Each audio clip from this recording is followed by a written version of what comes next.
Our top story tonight, some going down in November. Wars, spending. There has got to be something big a-brewing. They're using geese to guard prisons in Brazil. Does Biden know what Immigration Mexico policies. is? Would you scare Joe Biden? What are we laughing at? I Butthole. think Billy Mays was real. I'm a world-class skeptic. I don't know anything about Hunter Biden. I don't know who's big into cocaine and laptops. Why is that our problem? Complete, absolute incompetence. Like, who funds the news? It's a freaking inside job, man. The entire world's a stage and everything's fake. We're rolling. Cool. Thank you for tuning in to another episode of the Veritas Road. Carson, back here with Murph and Tyler Garrison, who we'll introduce in a minute. But first, our top story tonight. TVR inside Hollywood sources have reported that in an effort to be more inclusive to differently abled communities, the Marvel Cinematic Universe will be introducing their first special needs character early next year. The youthful edition will be the progeny of Tony Stark, a.k.a. Iron Man, and his assistant-turned-wife, Virginia Pepper Potts. The name of the upcoming film was leaked to reporters earlier today, so be sure to rush downs to theaters this upcoming spring to get your tickets to the latest addition to the Marvel saga, Iron Man 4, Robert Downey Jr. And that's the on the news this week. Dude, that was a good one, Carson. I like how you've got we're now like an acronym. What'd you call us? TVR? Yeah. I like that. That makes us sound like news. It's less wordy. Isn't there already an the Iron Man Veritas 4, Road? though? I don't know. I had to look up their names. I didn't even know what they were. I don't keep track of that stuff. I think I've seen one Marvel movie, so Good for you, I'm man. not the man to ask. I'm not a I like how fan. you slipped down in there a couple times. Yeah, I tried to. You Yeah. crescendoed into Get a that little, one. get a little downs in there. Yeah, that was a good one. Should I feel bad about that later? We'll let YouTube community note it, let you know. Let YouTube decide. Yeah. That's fair. All right. So, what's the other shit on the news, Murph? What you got? Well, you always start first. That's true. All right. So I had a couple articles. Johnny had that pulled up. We're not going to Yeah, I break got it. tradition. That's true. Okay. So, I had a couple this week. Not as many as I typically have. Wait a minute. Why is there 453 plus 6 on that? John's always doing math. That's on me. Okay. John's All right, John's all right. always doing math. It's All right, great. continue. Trump apparently got accused of sexually assaulting some woman yet again, and I just thought at the end of this video he just repeats, "She's not the chosen one. She would not be the chosen one," and I thought that was hilarious. So yeah, we can watch it if you want. It's like a minute and a half. You know how I feel about watching long videos on this, but And which one is it? Is this it's that one. Yeah. That's weird. What? What does that mean? Like She's how? not the chosen one? Well, you just have to see it to understand what in the world he's talking about. I don't know if this is going to load anytime soon. it's running an ad. Oh, there's Give me the a ad. sec. Okay. Yeah. Skip that edit. Oh. There's There's actually skip that looks edit. good. There you go. It's an appeal of the ridiculous verdict of a woman I have never met. I don't know. I have no idea who she is. She wrote a book and she made a ridiculous story up. She put it in her book. But as far as I know, I never met her. I never touched her. I would have had no interest in meeting her in any way, shape, or form. There were two witnesses. One is a woman who's followed me for years. She said in 1979 I was in an airplane with her, commercial flight, An airplane. and Yeah, it's different we than an airplane. became very intimate. And she said I was making out with her. And then, after I love this 15 man so minutes, much. and then she changed her story a couple of times. Maybe it was quicker. That I grabbed her at a certain part, and that was when she had enough. Now, so think of how the impracticality of I wish this. you would I'm tell us that famous. certain part. I'm in a plane. People are coming into the plane. And I'm looking at a woman, and I grab her, and I start kissing her and making out with her. What are the chances of that happening? What are the chances? It couldn't have happened. It didn't happen. And she would not have been the chosen one. She would not have been the chosen one. The former president of the Oh. United We had a States, truck. ladies and gentlemen. Oh, current and once and future king, right? Amen. That was hilarious. Yeah, that's the best Trump video I've seen in a while. Yeah, that's like 2016 Trump right there. He's back. Yeah, Boy's back. but the end was weird. What does that mean? Yeah, the chosen she one. would not be the chosen one. Yeah, I That a- see. You that know, a- I see codes and everything. So Yeah, it's was probably that something to a it. Q drop? Probably, dude. I don't know We anything need- about Q. dude. I'm embarrassed to say. Q is insane. We need to do an episode on Q. Oh, we need to. Yeah. I That'll still give me a think chance it's. to learn about it. It's multiple episodes. It's insane. Is it that deep?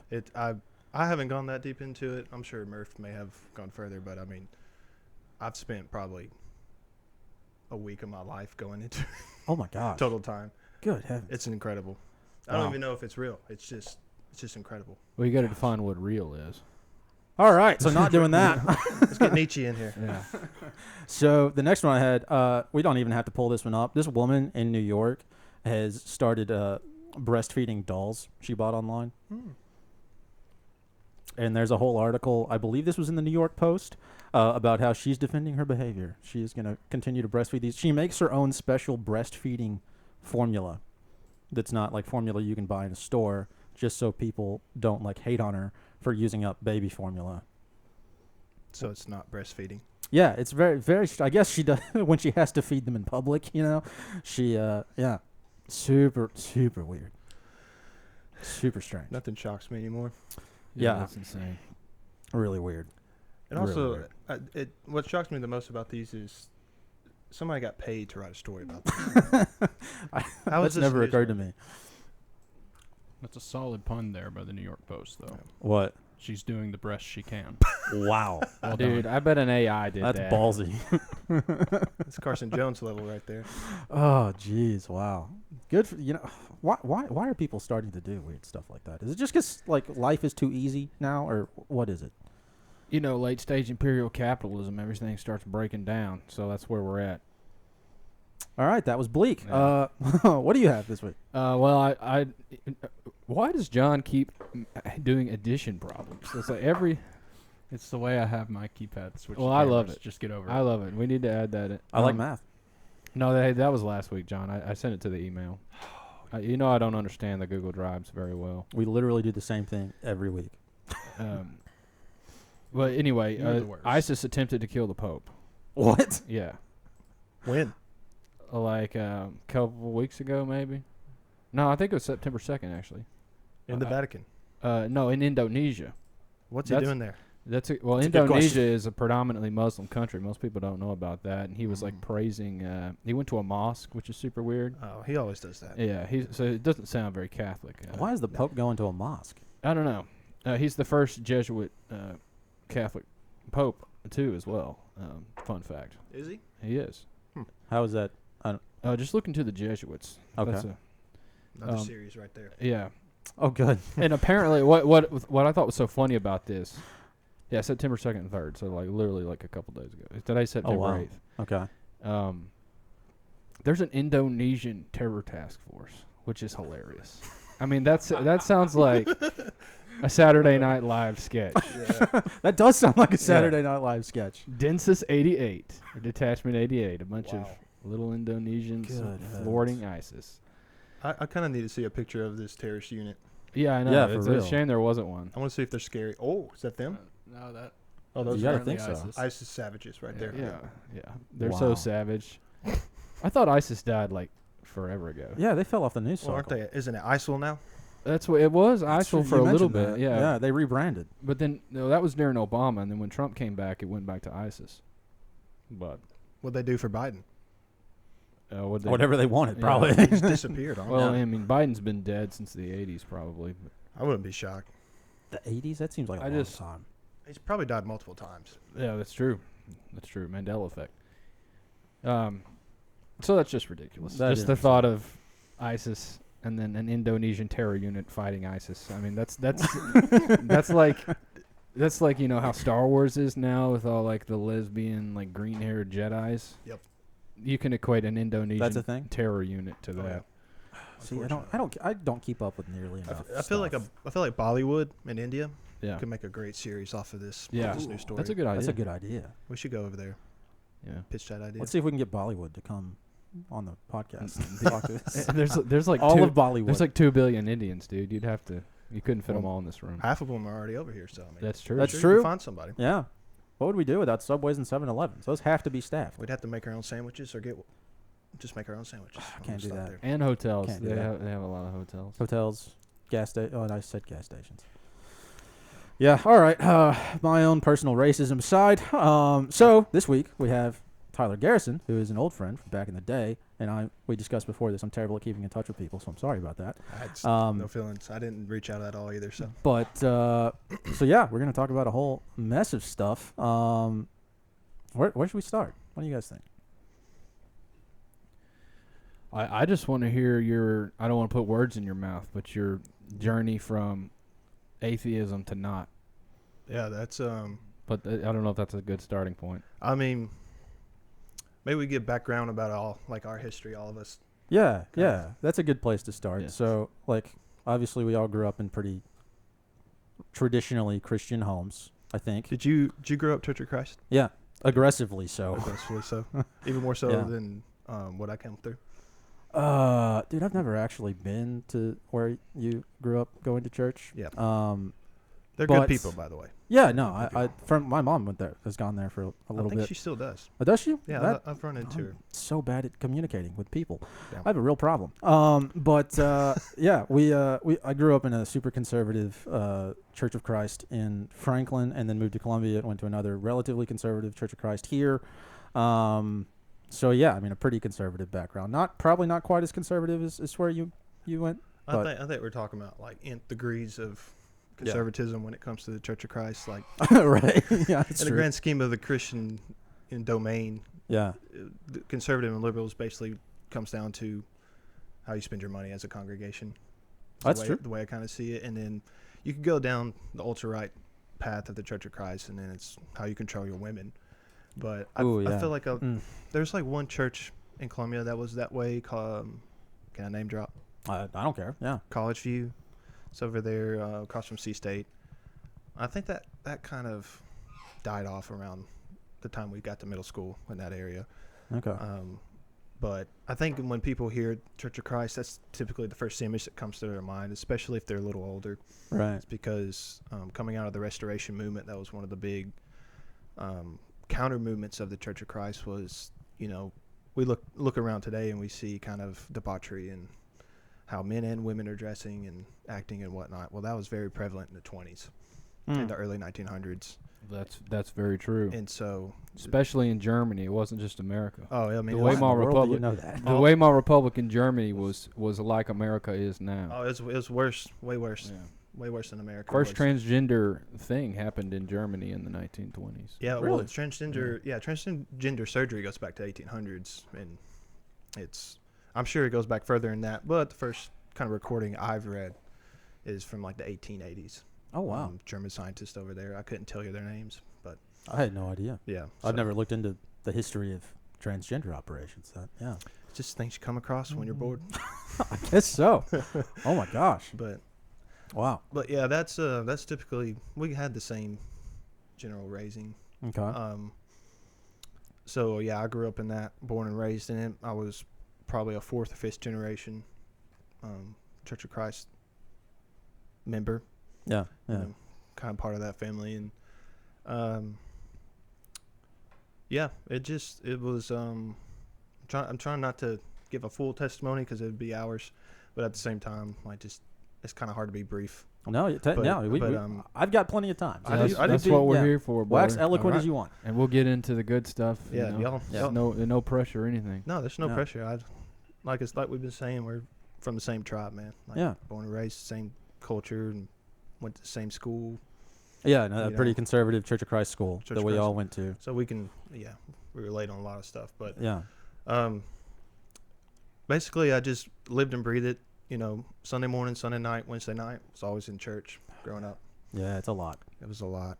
But I was born on a little 5-acre farmish type of thing. So I had a lot of time to explore outside, and I feel like if growing up in that conservative community and culture that I was in, if I didn't have time to go outside and kind of process that, but I was more in and I'm not knocking anybody who lives in a suburb, but if I was more kind of contained, I feel like I wouldn't have been able to process a lot of the deeper aspects of the theology that's inherent in Church of Christ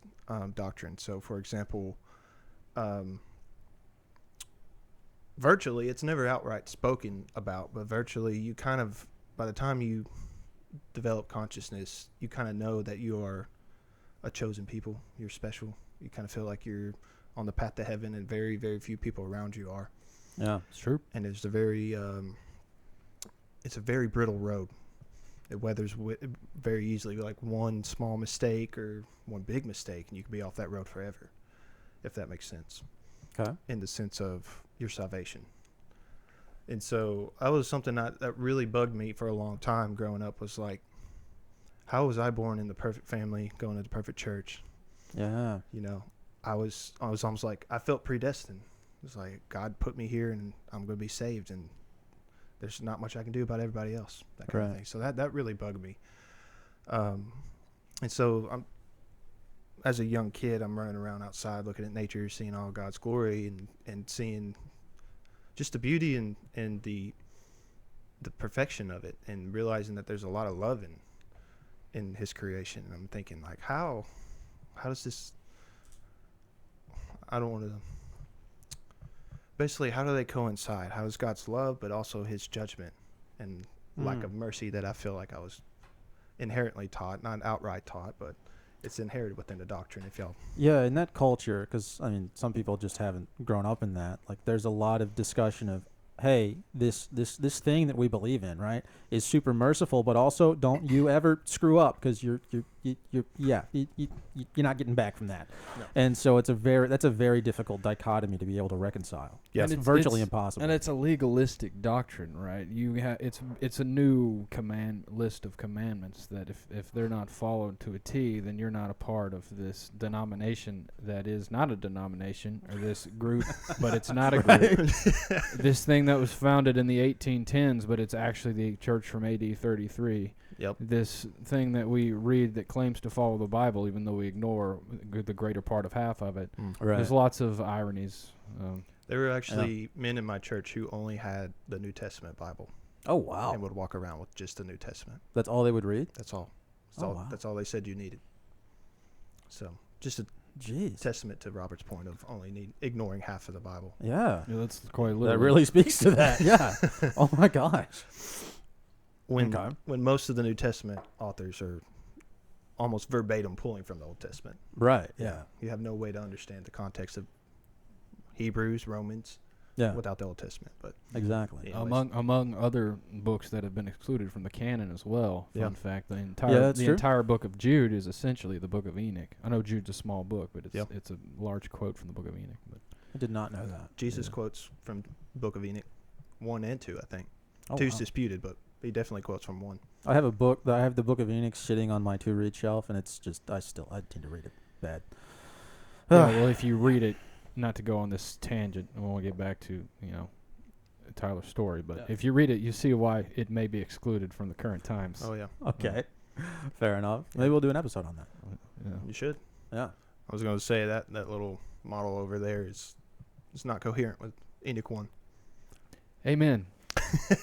Amen, brother. Amen. But I couldn't agree more. But like the Christmas ornament over there? The globe? Yeah. Oh. I don't think that's I think that is like a reindeer or something on there, right? Is that a globe? Yes, it is a globe. I realize it's a globe. But I've been duped if it's not. It's not. It's not a globe depicting the Earth, but it is the shape of a globe. Now I'm with you. Okay. All right. I had to put my contacts in. I had a retarded moment there. We can move on from that. So you were having a hard time reconciling some stuff. Yeah. I mean, I was been very curious child. I think most children are curious. And I think a lot of that's stamped out. Oh, for sure. Yeah. That's another tangent. But anyways, very curious child, and I had a very good environment, believe it or not, from my parents at home to kind of explore a lot of that things. And I wore my parents out constantly on the way home. Like, hey, what does this mean? What does that mean? And my dad and my mother did a great job of saying, like, I don't really know sometimes. And that's impressive. It was, jumping ahead a little bit, when I did fall away and I basically put on Facebook, like, hey, I know some people probably seen some things that I've said or heard some things from me. Please don't let this reflect on my parents. Like, I was very concerned about the image that my parents would have from all that, and that's because they weren't responsible for it, and they did a great job of trying to help guide me the best they could. But I think simply just Church of Christ doctrine and the grand scope Protestant doctrine just kind of let them down a little bit. Yeah. But I explored a lot of that, and fast forward a little bit, we get to the age of about 14. I've grown up in the public school system. I've been exposed to evolution, been exposed to deep space, and just all of the secular things out there that can kind of lure a human, a Christian away, that are very interesting and seem reputable to a young impressionable mind. For sure. So I had a lot of questions, and then we had a family situation where my dad was going to take a job somewhere else. I told everybody at school I was leaving. And then he was like, just kidding, I got a better job and we're staying.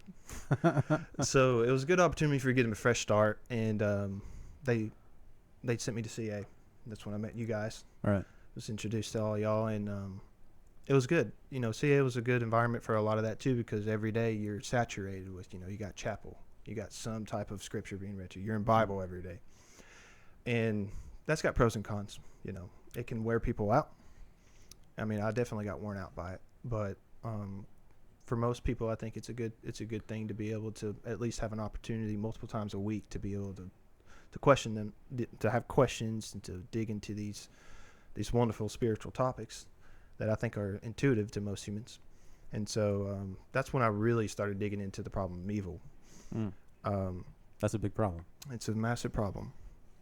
Because I think that at the core of a lot of Protestant doctrine, whether it's Calvinism or whether you get into the Restoration movement, there's really not a good justification for God's judgment. Just the way I see it, the way it kind of boils down, and I'm distilling a ton of theology right here when I make this comment, but it kind of boils down to, like, we don't have a lot of answers. God just does what he wants to, and you're just gonna have to suck it up. And I didn't like that. Can't argue with that. Yeah, that's the way most of it comes across. Yeah. And so I was not a fan of that. Hey, but if I may interrupt that. Yeah, go ahead. Like, that's never explicitly said. No. What, I feel like in the Bible or in their theology? In the theology Calvinistic theology of modern from the pulpit. Right. Yeah. If that was explicitly said, agree or disagree, it would be a lot easier to stomach than facing that implied when you're going through crises of being 16, 17, 18 and questioning your worldviews. That's a good point. Yeah, that's a great point. And that's actually something I ran into a lot as I was asking questions to students, peers, teachers, preachers from multiple churches. They would never just come out straight up and say that, but I could see that, as an implicit doctrine within some of the ways that they talked about God. And just kind of lost my train of thought.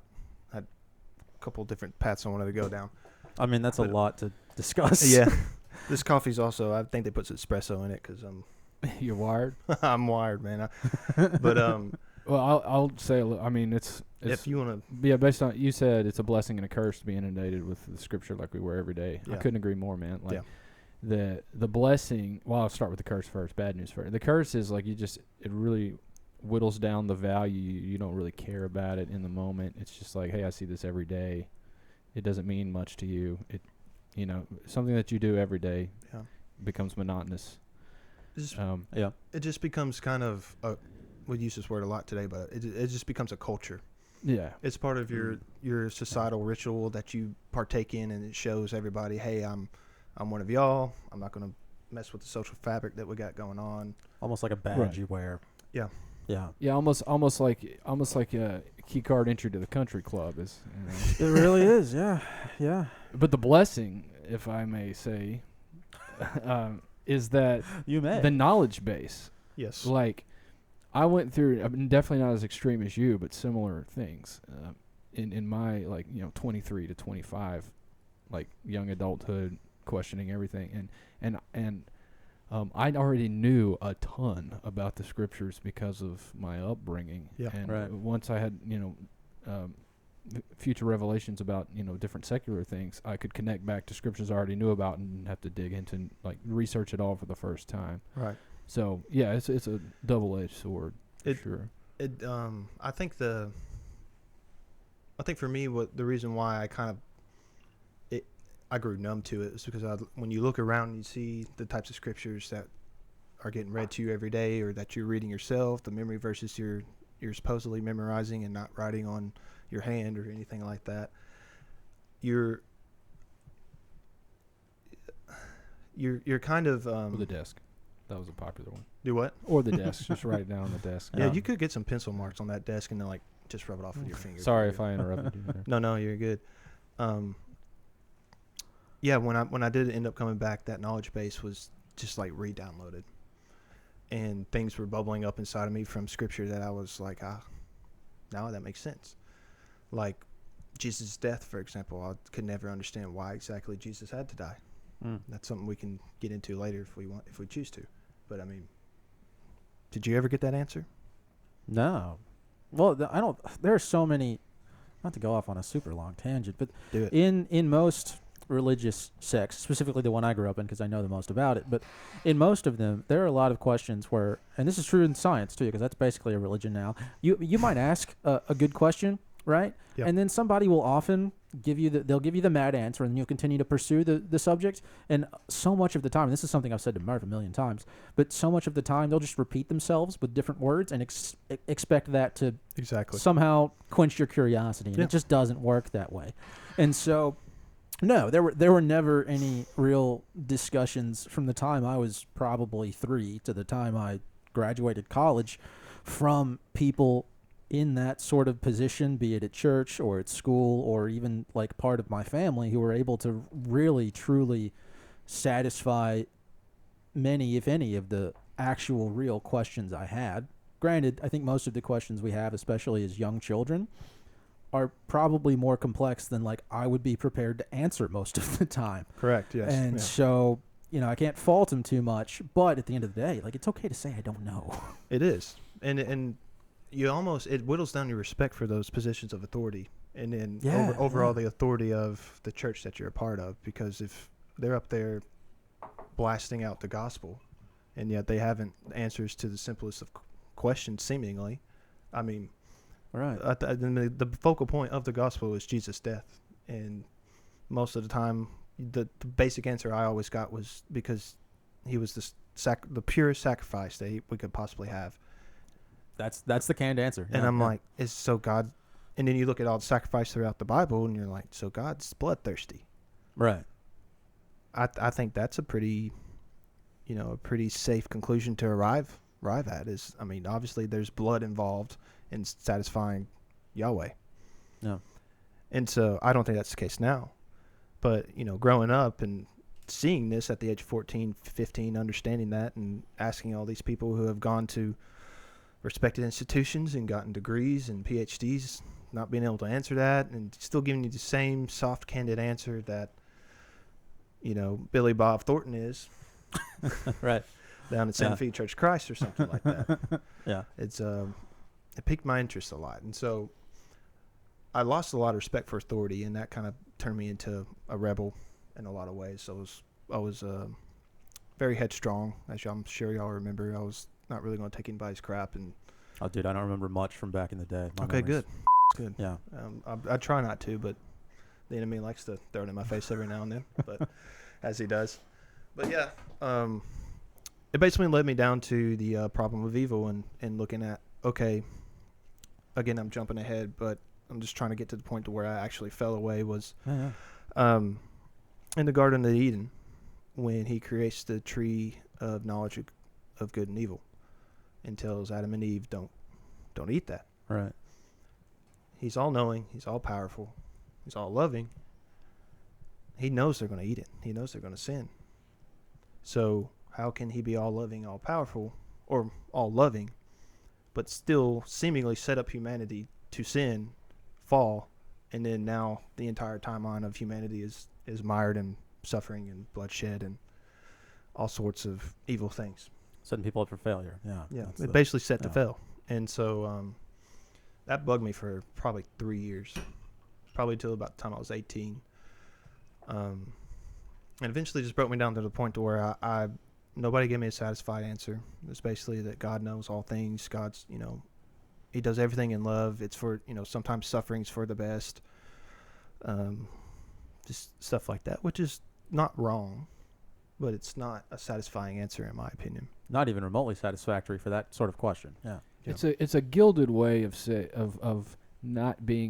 I don't know without being able to say I don't know. Because if you say I don't know, then that breaks dogma. That destroys some control and leaves room for thinking. So you can't say I don't know in a dogmatic situation like that. No. Even though roundabout circular answers are in fact I don't know. Because once an I don't know comes about, the inerrancy of the Bible within a Protestant doctrine, which Church of Christ claim they're not a part of, but they're like great grandbabies of of the Reformers. But especially within a Protestant doctrine, I mean, the Bible is God's word, and so if there's an I don't know, then the inerrancy of the Bible is open question, and so the whole movement kind of falls apart in its sense. So, yeah, I agree with that. Yeah. I got a question for you based on that statement. What are your thoughts right now on the inerrancy of the Bible? How do you define the inerrancy? How would I say it? Yeah. Well, Not to go postmodern on you. No. Hey, answering a question with a question. Yeah.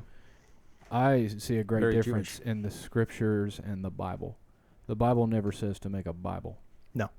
Not once can you find the word Bible in the Bible. Even in the early New Testament Christian church, which the Church of Christ claims to be, they had that disappeared for 1,800 years. Yeah. You're speaking my language. Just disappeared. They gone. call that the Dark Ages, when they built huge cathedrals with mules, allegedly. Yeah. Anyway. And carts. All right. Wooden carts. What the heck and was I wheels saying? that blew up. Yeah. Sorry. No, you're good, man. I'm loving this. I'm loving this. Verse in heaven right now, yeah. I'm in heaven too. This conversation's been long overdue, but I agree. I think the scriptures are the word of God. I think they've been tampered with. Yeah. And to what extent may be impossible to know. I mean, I'm right there with you. I would even go as far as, within the scripture, John tackles, the beloved disciple, John tackles this in the first 6 verses of his gospel. And the last verse, too. And the last verse is beautiful. That destroys the be silent or the Bible's silent Absolutely. argument, But the first 6 verses, he's like, in the beginning, you got all these people that gloviate about, logos, but in the beginning was the Word, and the Word was with God, and He was with Him in the beginning. Right there, he's clearing up who Jesus is. He's claiming that Jesus is God. He's shown His divinity. The Word of God right there is cleared up and shown that it is Jesus. It's not an actual literal, what you just wrote on your paper type of word. Right. Jesus is the one who came down and speaks the living, the words of life. His tongue is that of fire to those who are unrighteous, and that of water, a cooling touch to those that are righteous. To me, that's what the Word of God is. So I see the Scriptures as inspired, and I definitely think that, when God inspired the men who did end up writing them down, whether or not God told them to write them down, we don't know. But I do think he's come and inspired multiple things that could be turned into Scripture that haven't, all throughout history. And so, all that to say, I see the Bible as more of a picture of the inspiration of the Lord, and when He comes down and interacts with reality, what that means in the narrative that He is instilling into the realm. So, I don't know if that's clear. That was beautiful. Yeah, that was pretty clear. That was It beautiful. really well said. Yeah. Yeah, So kind of. That's blasphemous to a lot of people to say. Really? I've heard some feelings saying that I don't think the Bible is the Word of God.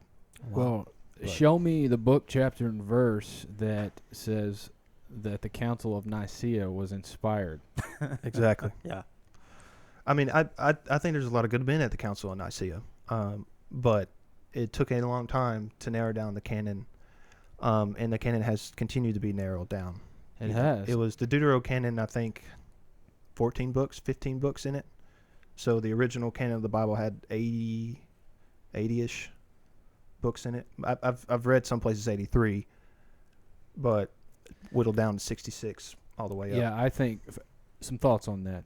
Number one, I haven't done much research into the canon, but I know it's kind of sketchy. Yeah. The Coptic canon is much different than our canon. Ethiopian canon, those are very early Christianities. All of those had the Book of Enoch in them.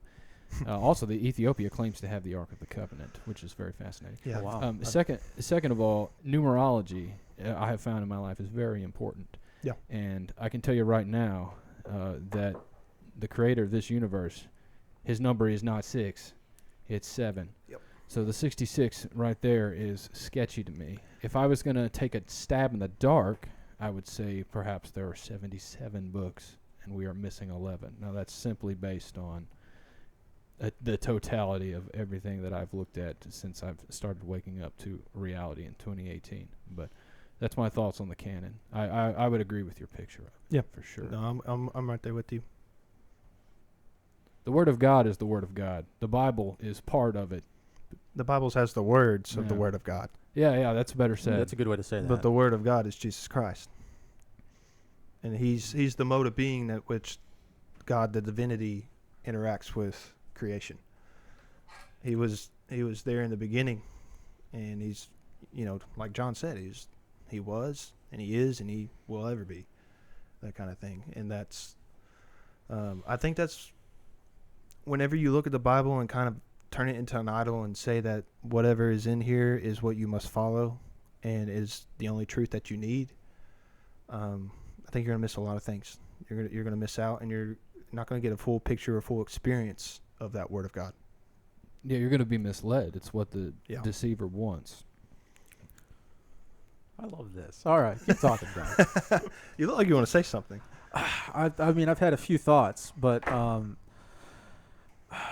the picture you give of Jesus being the mode through which God interacts with his physical world is one that I think is I've never heard anybody quite put it that way before, and I think it's an excellent thought process because I know, well, probably the three of us grew up having the idea of the Trinity shoved down our throat, and that's really not anywhere in that book that they claim to pay attention to, and so that's a much better explanation of that whole thing. And, Well, I'm a fan. I do hold. Don't hear me say the things I do about the Bible and think that I don't take it seriously or that it's not. That it's not a beautiful. I mean, I think the Lord did breathe into that and didn't have a hand in putting it together. Obviously, as men always do, it's going to be tampered with. But the Trinity is in the Bible. It's just not explicitly said, as we would like it to. Right. But- Well, but that's where I have an issue. and- yeah. Well, I mean, the Holy Spirit is. I mean, the Trinity is in the first. The first chapter of Genesis. His Spirit hovered over the water, and then, whenever he speaks, it's a reference to Jesus. Oh, there's a lot to unpack there. There's an awful lot to unpack Well, John unpacks that. He starts unpacking that, and like I said in the first chapter of his gospel, when he's unraveling a ton of history and a ton of Hebrew doctrine.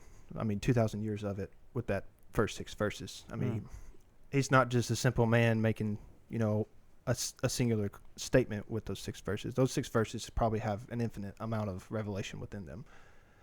And you just got to go back and keep reading. Excuse the voice crack. You got to go back and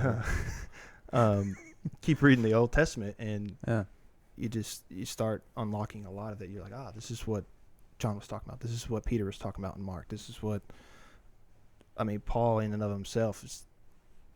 The beauty of him is that he was a Pharisee. Right. And so he was embedded in that. He was at the peak of Hebrew theology, really. And so once he gets the revelation of Christ and is saved, then he's totally unraveling all that in all his epistles. And we only have 13. But in Timothy he talks about, like, I got so much more to say to y'all. No. Yeah. He also in 1 Corinthians talks about the fact that he wrote to the Corinthians. So 1 Corinthians is already. 2 Corinthians, and 2 Corinthians It is could 3 be Corinthians. it could be 7th or 8th. There's the early church fathers. There's so many writings that we don't have, and so to say that our humanity's salvation and humanity's concept of truth is contingent on whether we a man writes it down or not, I think is short-sighted. I would tend to agree with you. We're just- Exceptionally so. We're just beating this dead horse with a hammer at this point. Yeah. All right, so where were we in this story? Yeah, well, I don't know. You mentioned the first chapter, the beginning of Genesis, which, oh man, there's Elohim. That's the Hebrew word. It means gods. Right. Very interesting there. Spirit means breath or wind. So what the word for that is? It's like pneuma in Greek. I can't remember what it is in Hebrew off the top of my head. I don't have a Strong's Concordance with me. That would be a Michael Heiser thing to know. Yeah. But it means breath or wind, which is super weird because, when it appears in the New Testament, it's like tongues of fire. It's a form of a dove, which you could say could interfere, be wind. Right. So I don't know. I don't. Fire is contingent on oxygen. It's true. So That's definitely true. And Something fire that- is a very unknown thing as well, in my opinion. Nobody has any idea what the heck it is. That's true. I asked many people for an explanation of that back in the day. Nobody had one. That's because They don't. science is even worse than the things that it fills in to be that are casted off. Right. I didn't say that well, but you know what I meant. You did. You said it exceptionally poorly. yeah, I understood you. But I think it made sense in context. Yeah. So I'm a super literalist when it comes to Genesis 1 and all of the Old Testament. Like the young earth and all that. Oh yeah. Yeah. Yeah. And that's really that's helped make the world now make a lot more sense. It does. I'm undecided. I don't think it's 4.5 billion years. it changes every year. Yeah. It'll be older next week, probably. Yeah, 4.5 billion for the Earth, 13 some odd billion for the universe. I thought it was trillion. No. Well, I've read that the universe is 96 billion light years in diameter currently. How would anyone know? but the universe is only 14 billion years old. Right. And nothing can travel faster than the speed of light, but It's obviously accelerating. Something had to travel faster than Well, the speed they of light. literally say it's accelerating 4 times faster than the speed of light right now based on Hubble Webb. Is that where dark energy comes into play? It is the cosmological constant. Dark energy is what happens when a theory has been falsified, but they refuse to give it up because of dogmatic beliefs. It's freaking nonsense, Yeah. is what it is. Same thing for dark matter. Dark matter is the gravity problem of relativity. See, all that I've kind of just dismissed from the get-go, even when I was an atheist. Mm. It could boil down that I'm just dumb and I don't understand any of it. But I'm sitting there reading about dark matter, dark energy, the Higgs boson particle after, all those particles get smashed together. We and did an Yeah. episode on third. Now, there's something to the Higgs boson, but their interpretation of it is wrong. But continue. Yeah, see, I looked at all that and I was like, that none of that really matters. If I'm going to get to the bedrock of what the truth is, like, this could all just be a lie. And on the flip side, so could, the spirituality of everything, the ethereal nature of reality. That could all be. So I never really dived into any of that, not trying to understand it, if that makes sense, any of the science. But Yeah, well, I mean, that makes a lot of sense because once you start looking into some of that, for lack of a better term, mainstream science, if you're giving it an honest look and asking honest questions, it begins to break down relatively quickly. Oh, So yeah. if you're being real about your search for truth, then you have to, what, John? Okay. You have to be okay with the fact that you're not going to find honest answers. The everywhere. danger is, and I'm sure Tyler can, sure you can speak. Is that's hard, man. Because when you're coming out of your upbringing, your religious upbringing, no matter where you are, science acts like they've got all the answers. And Right. they're Right. readily handed to Yeah. you. They lord over arrogantly like they figured everything out. Like, Right. it's a bait and switch, because then once you get into it and you are initiated into that religion, then all their wizards are just so happy to tell you that we don't know. Yeah, right. Dude, But we're right. You use that word perfectly. They're wizards, man. Oh, yeah. Heliosorcery is a great documentary that you need to watch. I've not heard of it. I do It need to is watch a that. very good thing to watch. Yeah. It's a sequel to a documentary called The Principle that discusses the Copernican principle, where all this comes from, that basically the philosophy of science, because it is a philosophy. They don't Yeah. tell you, but it is a philosophy, and they want to instill the message in you that you are a worthless speck of dust Yep. in an ever-expanding universe in some godforsaken corner of something we don't even know about with no creator, and it's complete chaos. That you're the product of chaos. Your life is chaos. Everything is chaos. So nihilism is all you're good for. Nihilism is control to those who want control. Well, I mean, nihilism empties you of purpose, and when you have no purpose, you're a vessel. Right. And then once you're an empty vessel, you can be impregnated with anything, any idea, any philosophy. I mean, the bait and switch. The atheism is designed to make you purposeless, to make you feel hopeless. And then they come in back behind. Once the atheism has disappeared or, pushed to the side, then they come in with the scientism. And then you're supposed to hope for transhumanism, Right. That's kind of, dude. Seems so bleak. I don't you're know why so people get excited dude, about that. he's so right, man. The transhumanist, it's the answer cyborg, the yeah. AI, and even the aliens is the higher power in the religion that is scientism, which is the number one religion in the world, by the way. You know what science means? Seance. It's Latin in its derivation. It means to know, which is the same derivation of the Greek word gnosis. Gnostic also means to know. And I don't know if you've looked into any kind of Gnostic religion. But Yeah, I've read the Gnostic Gospels, and I got a little bit into their pantheon with the All-Father and the archons and the demiurge and all that. oh yeah, dude. Yes. The demiurge is that's like the main tenet is the idea that Yahweh is the demiurge, Yep. the imposter of the creator, that Lucifer is an agent of the real creator in a different realm to Yep. bring the knowledge to us. They're working in tandem, Right. basically, to mold humanity into a tool. Yeah. I don't know what that tool is going to be used for. It's That's kind of when I stopped, but yeah. It's a I don't know if you've ever read His Dark Materials by Philip Pullman. You ever The heard Golden of those? Compass Yeah, the and Golden those books. Compass, the Subtle Knife, the Amber Spy. I've heard of it, but I never watched the movie or read it.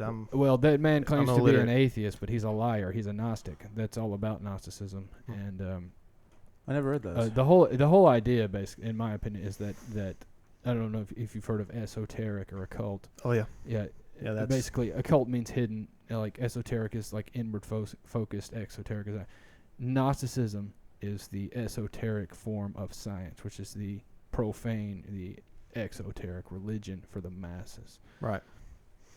Well, that's getting into like the Babylon mystery Yes, religion and yes. stuff like that. The mystery of Babylon and paganism is no different, in my opinion, than saying the sun, the earth goes around the sun. Yeah. Well, that's kind of where I ended up in my journey through atheism and the New Age movement. The New Age movement. I perfectly went through their life path that they have programmed for people. Whenever you get into atheism and you shed your religious confounds and all the little buzz phrases. Wait, what is this life path you're talking about? Well, it's unfamiliar. basically like, so when I'm, essentially decide God is a narcissist when I'm about 18, and I'm like, How did you make it to that point? I feel like we're kind of skipping ahead. so I made it to that point with the problem of evil, and basically saying like, if this is true, then God set up humanity for all this. Okay. Humanity's being tested, which will come for full circle now. I do believe we are being tested, but Sure. I don't think it's an evil thing. Okay. I think the path got altered, which I'm sure we can get to later.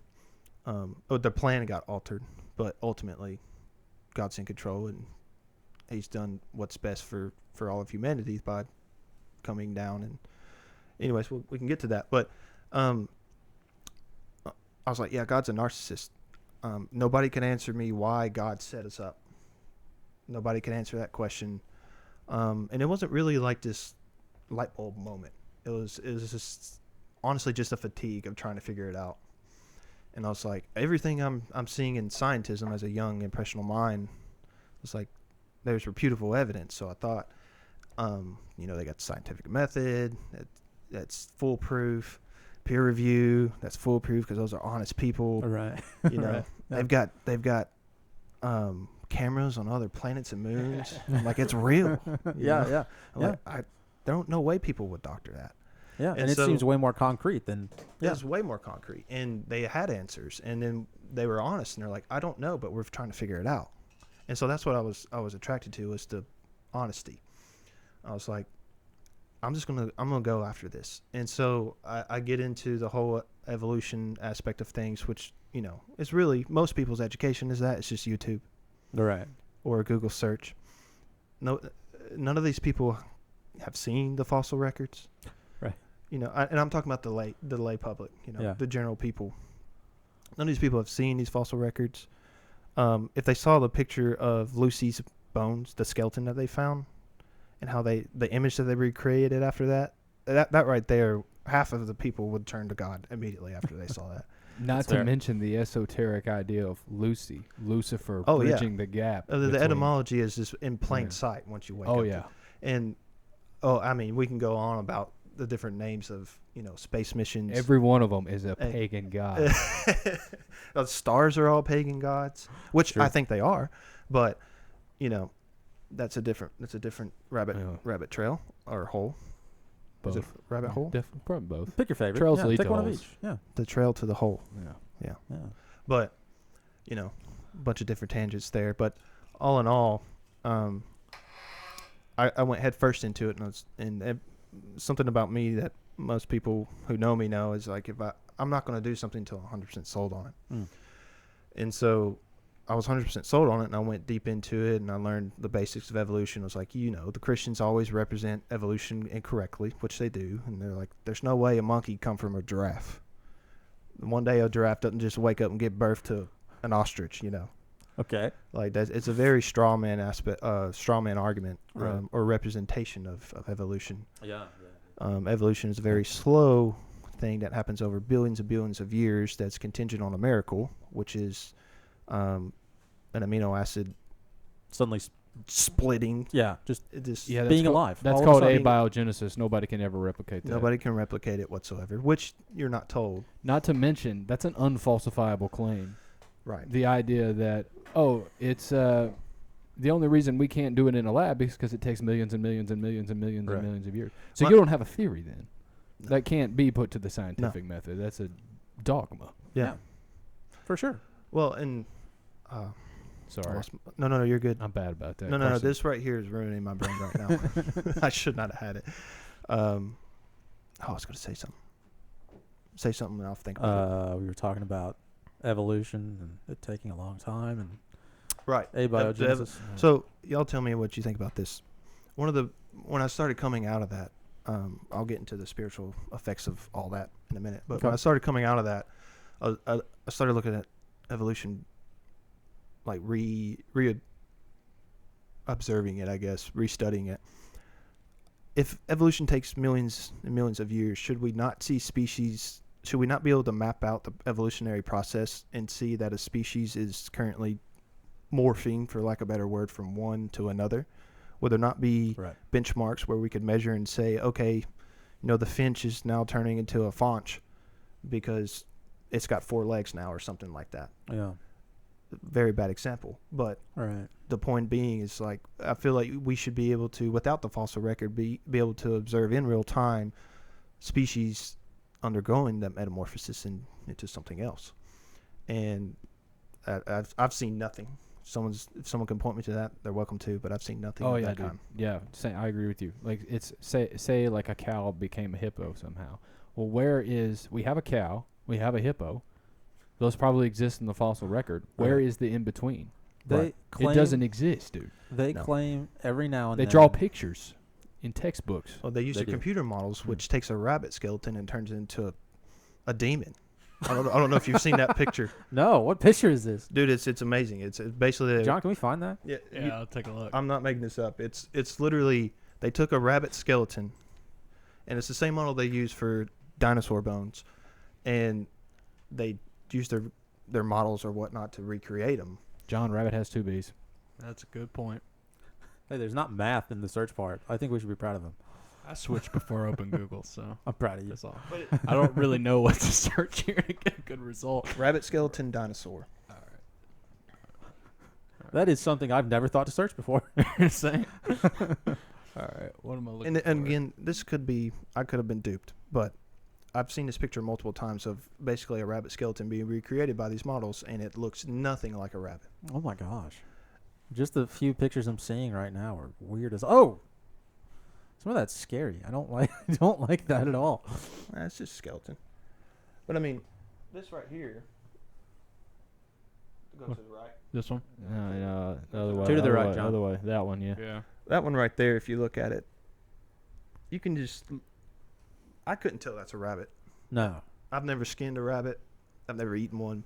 I'm sure some people would be able to look at that and be like, yeah, that's a rabbit skeleton. But that looks very similar to a lot of the dinosaur skeletons It does indeed. that we have. You know, when you get down to the skeletal level, it's very difficult to, unless you have an inherent knowledge of it. Of Yeah, I think actually this is what you're dissect- actually looking at right here. What you're talking about now. This picture right here is like kind of something like this. It's What kinda- in aliens the would- world? Yeah, yeah, that's and again, this is just kind a, of get your point. yeah, it's like a Google model. We don't know who created this, Yeah. That is so weird. but yeah, it's that example is That one that looks like One a of many. demon there on the left just creeps me the hell out. That one with the black eyes, just that's terrifying.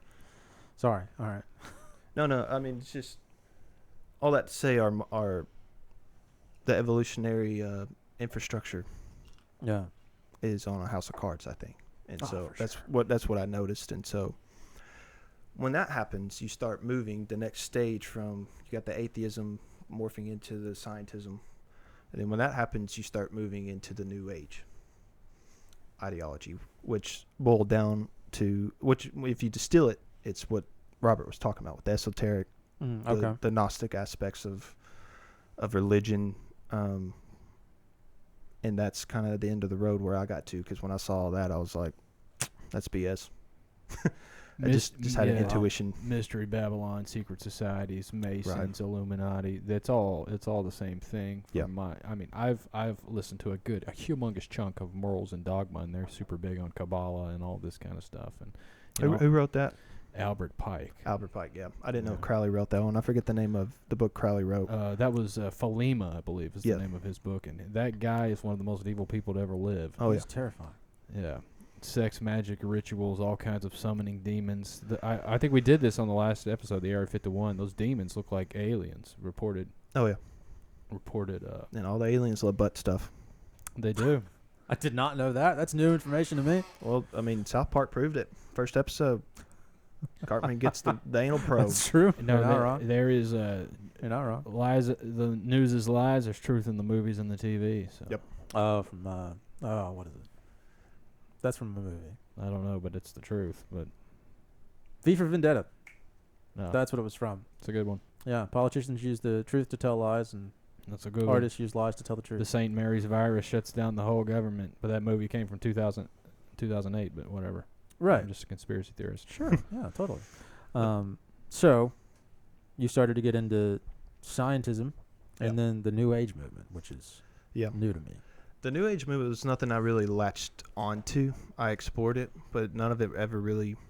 And at this point in my journey, I was really moving off of intuition, because that's all I had left to guide me. Yeah.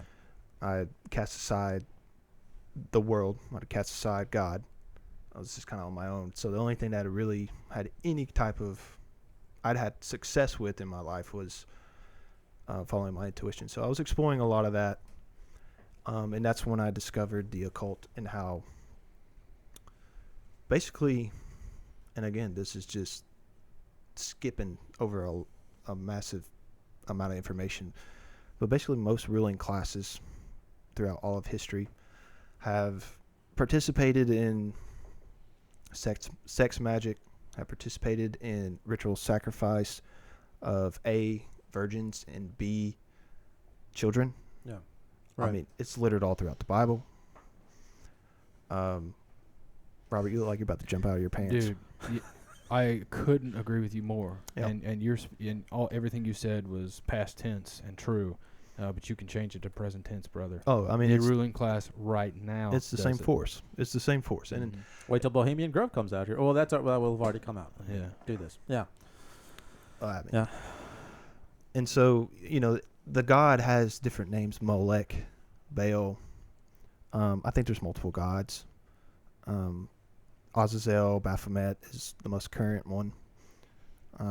Baphomet looks creepy as That's terrifying. Yeah. Baphomet, The Pharisees called Jesus one of the Beelzebub. It literally means Lord of the Flies. I did not know that's what that meant. Mm-hmm. Yeah, that. Well, I mean, Stephen actually turns it around on him. I think Jesus also calls him. He's making a reference to it that as well whenever he says y'all are a brood of vipers. You're of your father the serpent. And then Stephen says you're of the synagogue of Satan. Talking about the... Yeah, that's also in Revelation as well. Right. The Jews of the synagogue of Satan. There are those in the end days who claim to be Jews and they're not. That's... Yeah, that one's insane. That's in Revelation. It Oh, yeah. is. I believe in... I've read Revelation multiple times. That's never. It's in one of the letters to the churches. Maybe Thyatira. I could be wrong. It's in the letter, one of the letters to the 7 churches. That one's never stuck with me. Wow, I didn't know that. Thessalonians? I don't remember which church, but it's definitely in the beginning of Revelation. Oh my gosh. Well, that's actually a reference to Stephen's sermon in Acts 7, when he talks about how you hang the sign of Remphan, which looks like a Star of David, by the way. Yeah. But you hang the sign of Remphan in the temple. Basically, just that's What the is cherry on- Renfan or whatever? Well, just that is. another name for the god that council of gods of fallen angels. In Okay, Enoch, they're okay. called the Watchers. Yeah. 1/3, which is 33% of the Watcher class of the angels. Okay, which I don't know what you think about this, but I think that's a class of Watchers, kind of like how Seraphim is a class of angels, or a cherubim is a class. Watchers would be another class of angels. That's how I view it. I could be wrong. I don't know. Yeah. That's simply my thoughts on that. 1/3 of them rebelled and went with Azazel to deceive all, or no, excuse me, Sinjaza, who was the leader of that in Enoch. I think it was Azazel's idea, wasn't it? Yeah, he was definitely in there. I don't remember. I read during the eclipse. Actually, I read like the first 55 chapters of the Book of Enoch.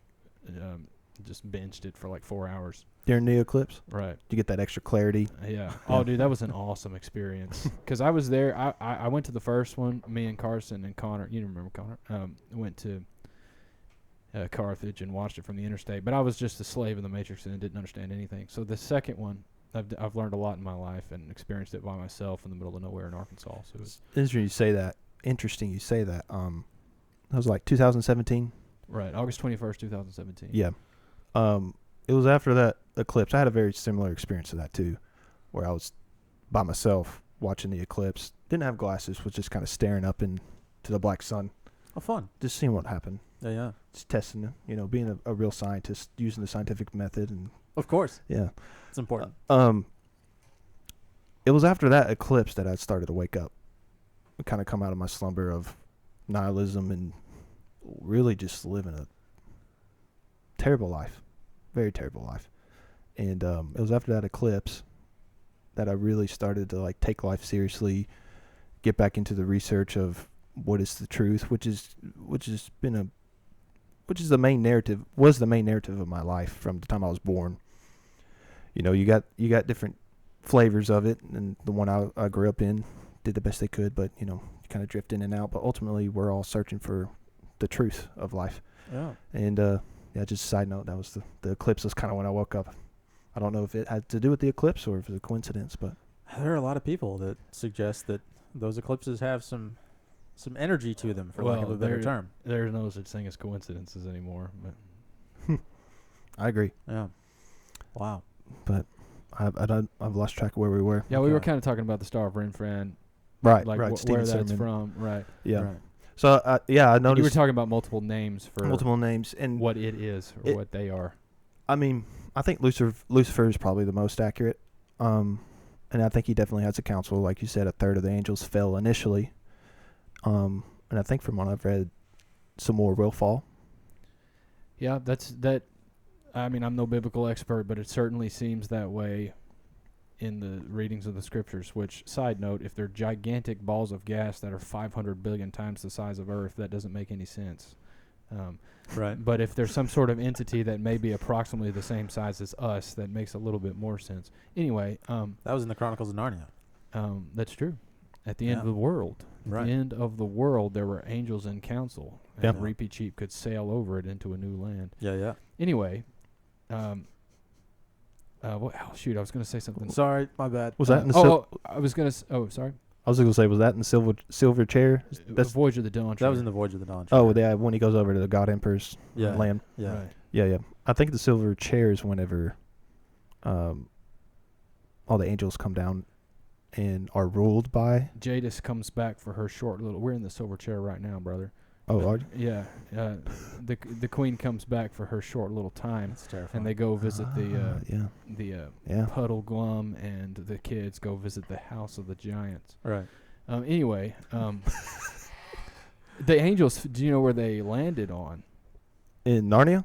in real life? Oh, in real life, where they? Mount Hermon. Yeah, Mount Hermon. Which Yeah. is 33 degrees north latitude, and right now, at this very moment, the United Nations has a base there that they call the Herman Hotel. It's one of the most top secret places in the world. I didn't know that. So, fun fact. I'm not shocked, but I didn't know that. Wow. You've told me about Mount Hermon a few times. You never told me that little Yeah. tidbit of We information. need to do an episode on Mount Hermon. It's I think we're going to have to. and there's a reason, there's just constant war in that place all the time. But Right. That's fair. Wow. Okay. Good. Kind of skipping around, but No, that's Yeah, just, it's some of been that stuff is wild. disjointed, but man, is it fun to talk about. It's just kind of this Yeah. this riffing and figuring out where we're at, and then just Wow. kind of going from there. But Dude. pretty much, so yeah, the spiritual aspects of that kind of secular journey Yeah. that most people's lives take. Right. There's a lot of, oh man. Long story short, it was not until I reached the depths of nihilism, because the whole time you're going through these different things, some people stay in the atheistic realm. That's all. Some people journey forward and kind of question some of the scientism, but still stay within that. And then some people go crazy, usually after drugs, into the New Age movement and all that. Right. But the one constant factor through all that is nihilism. Is there's really no purpose, because even when you get to the end of the New Age movement, you're still just a pawn on the chessboard. Mm. If the demiurge is real, I think his name is Yaldabaoth.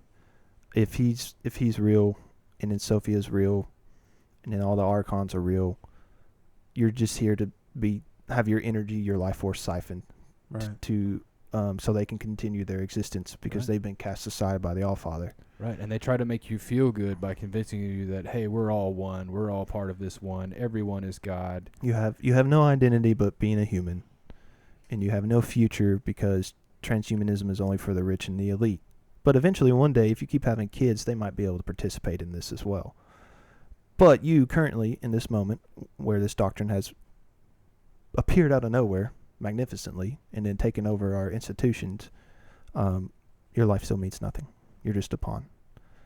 You're here to help continue the system, do your part, and then you won't be remembered, but you're doing a good thing. That kind of gaslighting. That's so Oh, bleak. dude, that was so well said. It is gaslighting. Yeah. It's turning because eventually the nonsense of the scientism that'll wear on people, and they'll start looking for things, and it's turning that, giving you the same bull crap but turning it into a new face. It's gaslighting. It was so well said, brother. Yep. I couldn't agree more. Yep. And I think, I'm not going to say I lived out that whole path perfectly, because by the grace of the Lord, I was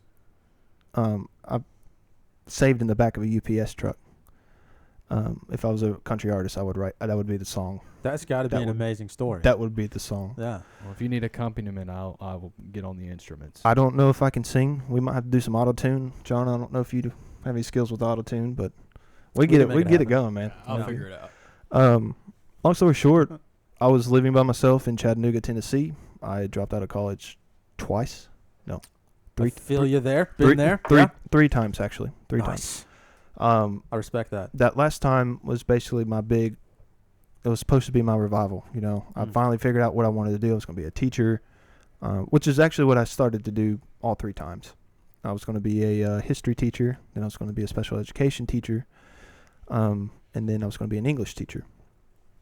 And I Love hit the that. same roadblock every time I got an institution, which is like, I'm not actually helping these people. I'm not actually teaching them anything. Right. I'm I'm just here to get them grades. And so that I was disillusioned with that. And that's one of the main reasons I dropped out. But basically, I've failed the societal path 3 times. I'm in Chattanooga, working a backbreaking job. I'm one of the better employees there in a facility that has a hard time hiring anybody but crackheads and meth heads and people that have just gotten out of jail, that kind of thing. Sure. I'm not surrounded by the best people. I think they were good people at one point, but it's not the best environment to be on. So I was heavily relied on, and I was in physical pain. I was in spiritual pain. Didn't know it at the time. But yeah, there's nothing. I had no future. I had no purpose to live. I was looking at death very favorably. I wouldn't say I was suicidal in the dramatic sense that a lot of people like to say. Right. I don't think I would have ever killed myself, but I was definitely like, I think death is just the easiest way out. I feel like everybody's had that moment where like you're like, man, if I didn't wake up tomorrow, it wouldn't be the worst. It wouldn't. It wouldn't be the worst. You wouldn't know it. Yeah. You know? And that's sad because regardless of what worldview you adhere to, you're here once. And it's a beautiful thing to be alive. Yeah. And to have experience. So you make the most of it regardless of what you believe in. But the fact that gets stripped from you and people are willing to cross that barrier a lot is, I think, a testament to just the depravity of the doctrine the world throws at us. But I was there. I was right there at that doorstep. And I don't know what it was. It was like midnight. I was in the back of this truck, and I was loading the semi-trucks. I had to build these massive walls with all the packages coming down. It was actually kind of fun. It's like Tetris. But well, that sounds terrible to me. I'm glad there are people who enjoy that kind of. You would enjoy that. I would hate that. if you're physically fit, it's fun. But it is very difficult. One night I burned 4,500 calories, according to Fitbit. It just sounds so tedious. I hate tedious things. It's very tedious, but that's just. Yeah. I supposedly have ADHD according to the almighty doctors, but. Oh, don't get me started on that. Oh, I know. But it soothes my physical itch. You know, I gotta have a physical stimulus, and then I can just. It's almost sit like back you're in a my brain. person. Yeah, that's crazy. Exactly. How dare you be a person? That's why I was there mainly. It paid well at the time, but anyways, I've been loading like 3 trucks. We were so short staffed for a long time. I was, my parents. I could tell the people. My family was very concerned about me. I could feel it every time I was with them. I have no problem admitting that I wouldn't say an alcoholic, but I depended on alcohol. I smoked a lot of marijuana. I was dabbling in some psychedelics, doing anything to try to feel something, try to have some type of awesome emotional experience, just to get that feeling I had when I was younger again. Yeah. I'm not saying those things are inherently wrong. I'm just saying the way I was using them was. And it's fair. I was in the back of that UPS truck, and I finally just hit a point where I stopped working. And it's a very stressful environment because you have a massive 4-foot wide chute that's about 15 foot long, coming from 3 stairs of conveyor belts that people are sitting on top of sorting packages, and they're flying down at you at the speed of light. Like, you don't have time to stop. Your shift's 6 hours long. You get 1 10-minute break. Oh my gosh. Sometimes it would end up going to like 7.5 hours long. And I was doing this 5 days, sometimes 6 days a week. That's a long time to be just on every second. Like that's an eternity when It was. That was the longest part of my life. I worked there for probably 2 years. Jeez. Doing that. And I finally came to a breaking point. I started crying, and I don't know what moved me to do this. I just was like, Lord, if you're there, I need some help because I'm probably going to be gone soon. Yeah. And Gosh. yeah, in that moment, I don't know if I saw Jesus. I don't know what I saw. But I wasn't in that truck. And I was overwhelmed with a peace that I've never had in my life. I was given hope. And I don't know if this actually happened, but I was embraced. And there were no words spoken. It was just all an intuitive moment. And instantly, the depression, the anxiety, I was borderline neurotic in all my social interactions, making sure that I was saying the right thing and trying to, be cool and make sure people like me, that kind of thing. Yeah. I did, for lack of a better word, I didn't give a shit about that anymore, instantly. Yeah. And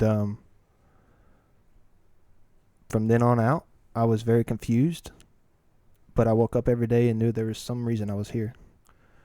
And life has only gotten better since then. It's gotten harder, more difficult as you take on more responsibilities and you take responsibility for yourself and your salvation. I'm not saying you can work yourself into heaven, but it's something you start taking seriously. And I didn't know at the time as well, but the Lord laid breadcrumbs in front of me, leading me to where I needed to be after that. And I didn't really do much work after that as far as like looking into things, trying to find the truth. It was just something that I was patient about. I wasn't obsessive over it. I knew, and I still know, my faith is hinged on that one moment where I was given reprieve. And now I just know that when I need to know something, I'll know it. That kind of thing. So there's my country song. I love it, brother. Yeah. I love it. You almost had me in tears there. I was watering up. Yeah, Sorry. I welled up a good 2 or 3 times. I was not trying to make people cry. I mean, I got some thoughts on. That's the best story I've heard in a Oh, long, yeah, man. long time. Thank you. Thank you. It's not my story. Just I experienced it. It's. You say things now. Yeah, like. Well, I can't follow that up, but to try and breathe some what we might call the science side into things, like. Yeah. You said embrace. You said you were embraced. You don't know if he was there, dude. I think he was. I think whatever he is, whatever his you might call material aspects, is simply at a frequency higher than us. Oh yeah. That we cannot see it, but that doesn't mean it's physically there. He vibrates right in front of us, and we literally just can't see it. Right. No, So I believe you, man. I definitely feel in the most physical sense. Yeah, I mean, it was a 100%, physical. yeah. It was a like if somebody had looked in that van or in the back of that truck, they probably would have saw me there.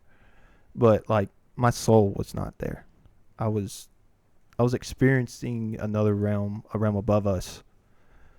And I can't prove it. I don't have a scientific instrument or method or anything to prove that.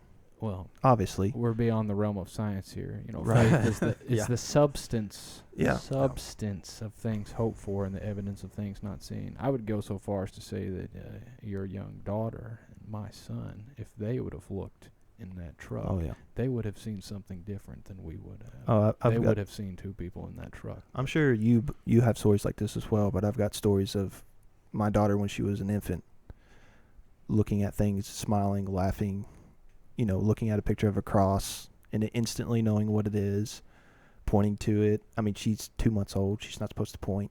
Yeah. All sorts of crazy things like that.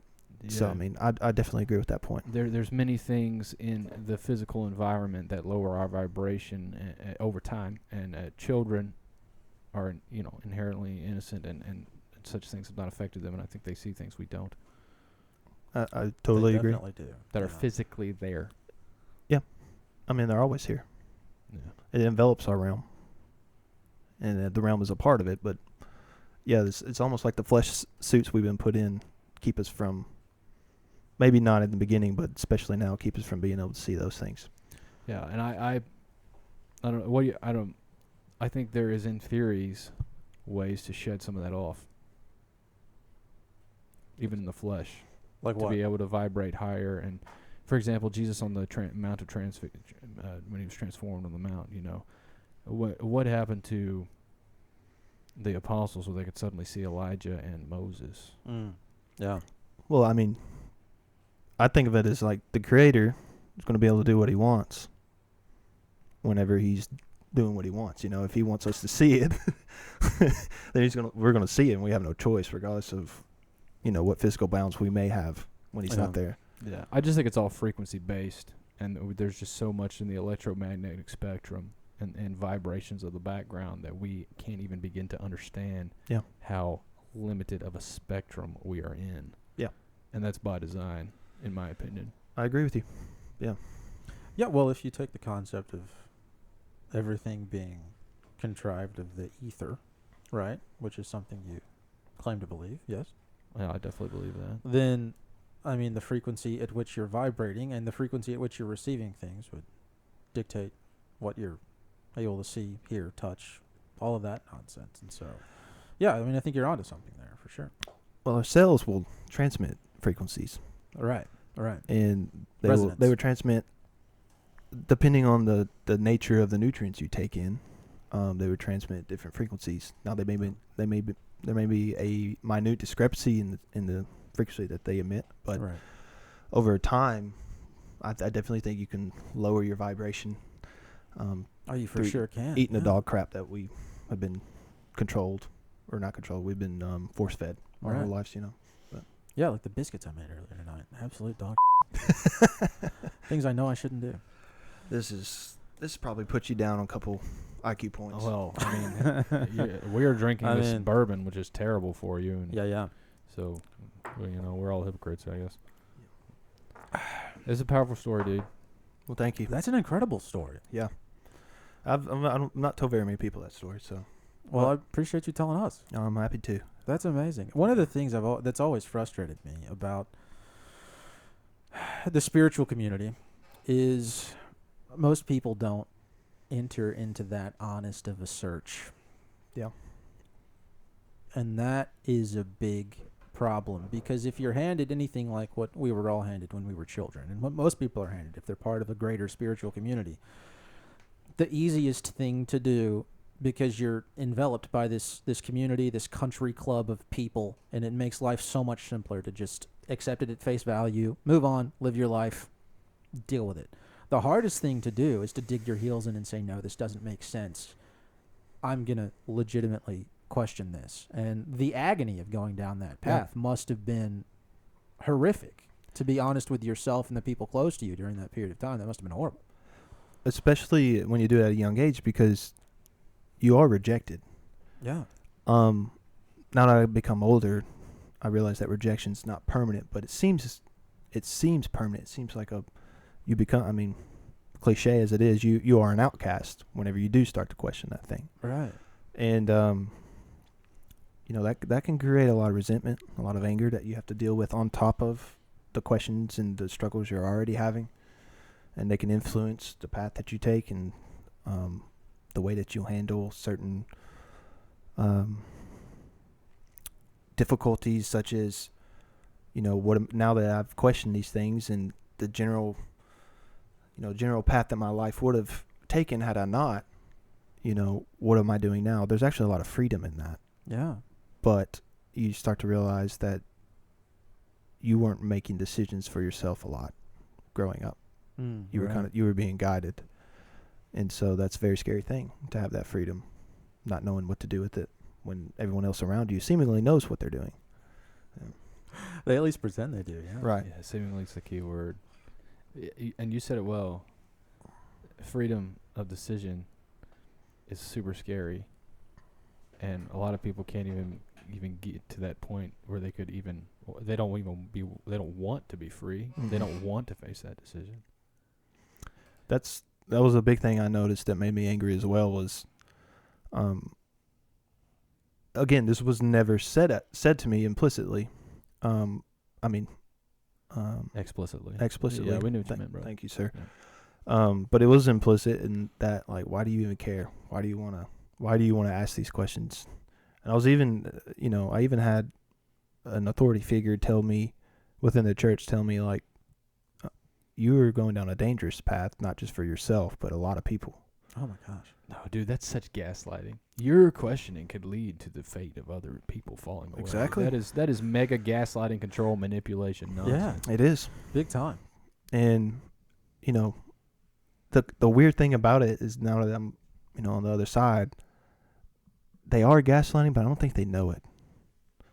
I think they have good intentions. I agree with you, man. Cognitive dissonance. Yes. They can't face their own, your questioning brings up in their subconscious mind the same question to them, and they can't face it.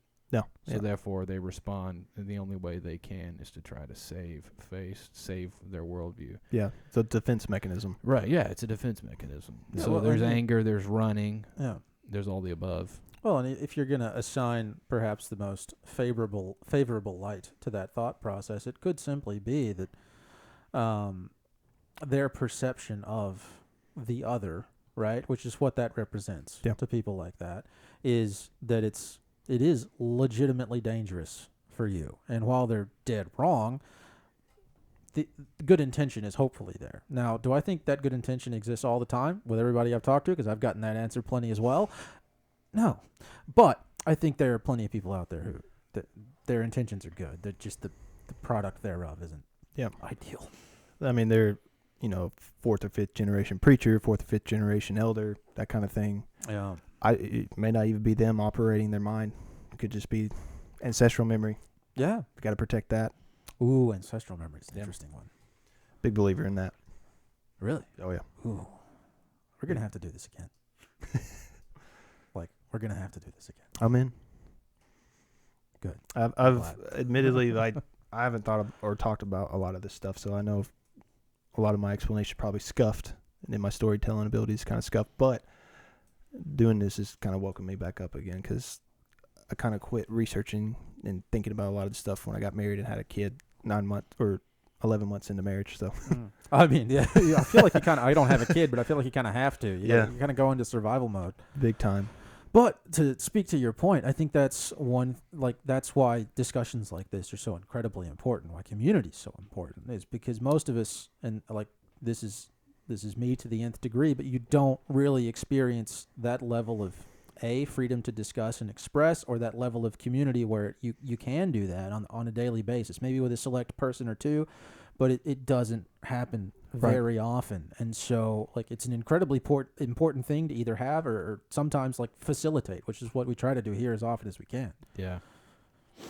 Well, your tool will go, your brain is a tool. It will become blunt when you're not using it. And I think as a society, to make a grander point, our swords are very, very dull in that regards, because there's a lot of divisiveness going on where not only historically, ideally, you have one societal faction.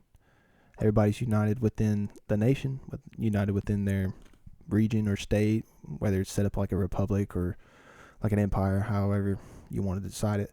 But typically they're a homogenous people group, whether that's race, ethnic, or cultural. And I think now we're seeing in America that we have multiple different factions, multiple different societal factions. And I think that's what we were talking about, where the defense mechanism comes up for people who are wanting to, ask bigger questions that can kind of destabilize that little faction that they've created. We've got a multitude of those, and I think there's not. It used to be you were able to, I think, have these conversations and still not view the other person as the other. Right. Yeah. Exactly. The other person as the other. And so now is immediately, if you show one sign of not being, of questioning the faction that you're in, you get cast out into the other. Right. And so I just think that's what this country needs. I think that's what the state and the city needs. It's just more open and honest conversations about the things that you have questions about. Being able to question things like, is the earth round? Or is space real? Yep. Those are the more extreme examples, but I'm just using them as an example of get Murph riled up. You got to be able to have those conversations and then go hang out afterwards. Go play soccer. I couldn't agree more. But to your meta point of the whole factions thing. Yeah. Because what these questions really get down to is we're at the point now where whatever faction you're in, it becomes who you are. Yeah. It defines who you are. And anytime you start questioning things or questioning your worldview, it leads back to the question, well, who am I? Because that's the question we're trying to answer. Because we come here, as the deaf, dumb, and blind kid from the pinball wizard. We're born. We don't remember anything from the past, if there was a past. We don't know what's happening. We're fed all this information. We're just trying to figure stuff out. Yeah. And to many people who have already, not faced those questions due to the fear of freedom or for whatever reason, the idea of, I may not be who I think I am, is terrifying to them. And that's why factions exist, right? It's honestly fallen human nature to fall into that, or at least either to create a faction if one doesn't exist, or find one that you can assimilate into, because then you don't have to jump out into the unknown. You don't have to dive into your unconscious, as Carl Jung would have you do. you just get to kind of float through life and have things figured out for you. At least Yeah. 80% of things, that kind of thing. Which is totally, based on all our, we know that's not right. No, We yeah, know your that intuition we're here will tell to you. figure, intuition. We know that we have to figure it out, and we know it can be given. We know that. Yeah, you said something earlier, and I wanted to circle back around on this before we finish, because I'm very curious to hear what you have to say. Because Murph and I have talked about this, at least personally, ad nauseum, so it's good to get an outside perspective on such things. All right. You mentioned that during a lot of that period of searching, you were really just moving off of intuition. Mhm. Now, I've been of the opinion for a long time that whether you want to call it the Holy Spirit, whether you want to call it intuition, whether you want to call it spirituality, or whatever that thing is that you want to think of as the thing that drives us, that drives our human nature towards searching for something bigger than ourselves. Yeah. That is such an integral part of this, us, that as long as you're entering into a genuine search for whatever it may be, it's going to lead you down that path. Can you speak a little bit more to that experience, to how you moved off of intuition and what that looked and felt like? Because I'm very, very curious. Yeah. Now, I'll just start. I'll just do first principles, start where I'm at now, and reason backwards. Yeah. Now I see it as man is made in the image of God. We're all little gods, as Jesus, says. I think it's in John. He says, "Are ye not gods?" To the Pharisees, and that's not saying that we have divine creative power and stuff like that, but obviously Genesis hammers the point home that God made us like Him. We may not look like Him, but we have that, Or we may. look like Him. I mean, Jesus is a man sitting on the throne right now, so we could look like Him. And that's something I would like to get into here soon. Yeah, I want to talk about that with you. All right, keep on. I mean, if you're ready to end it, we could do a part 2 or whatever. But I don't even know John, how long have we been going? We're at an hour and a half, so just keep going. Yeah, go for it, man. Okay. Take your time. Yeah. so this may be long. Interrupt me if you need to. I just want to say one thing before you continue. Yeah. God's name is not God. No, All right, continue. no, it's Jesus. I have questions about Yahweh, but I mean, He knows what we're talking about when we Right. talk to Him. But yeah, I think the intuition is an innate nature that God created all mankind with, that was there in the garden before we fell, and has since been corrupted, but we still have. And it is not until we are redeemed and renewed that we have the ability to re-sanctify, and the sanctification process is coming back into a knowing of that nature that God made you with. The Orthodox have a word called gnosis, which is having an inner knowing with God, knowing God, or merging with Him. Now, I know you've mentioned Gnostic means something along the lines of to know something. Right. Yeah, the gnosis is basically to know God.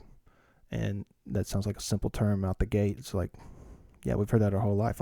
Your whole purpose is just to know God and understand Him more. But what does that actually mean?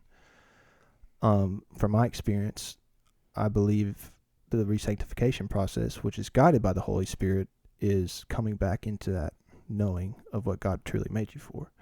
And so I think, in more simple terms, your intuition is that spark of divinity, the spark of God's nature that's in all humankind, that guides you through life. And you may ask, why do we need a guide? Well, humanity is being tested. Humanity is like one body, designed by the Lord for a singular purpose, to become co-rulers of the universe with Him. And in God's universe, you don't just, there's free will. He doesn't just make beings simply perfect as they are. There's a growing process. And so I think that intuition is what's supposed to guide us in our growing process. And I think it can guide you outside of, the Holy Spirit, outside of redemption, being redeemed, and, being saved, and all those buzz terms. But I think there's a dead end you're going to hit that you can't push through, that you can't circumnavigate without the Holy Spirit. So, I hope that made sense. Yeah, that was cool. That was well said. To touch on a few things you said, like humanity's being tested. I mean, without a doubt, for sure. But I mean, I would take that a step farther. Like, humanity has an enemy. Community, what? Humanity has an enemy. Oh, an enemy, Like- absolutely, yeah. Like, the image of God in us, we're the progeny of God. We're His creation. We're His prize. We're what He made. And there is an enemy that hates that. And Covets it. Yeah. Covet, that's a good word. Yeah.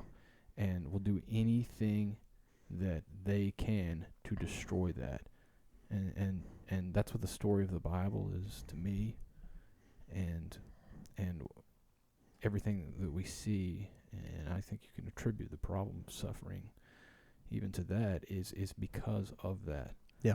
Is if there's a third party that we neglect, enemy of the Creator, and by extension of us, that are not like us in our nature. They're somehow different. That they want what we have.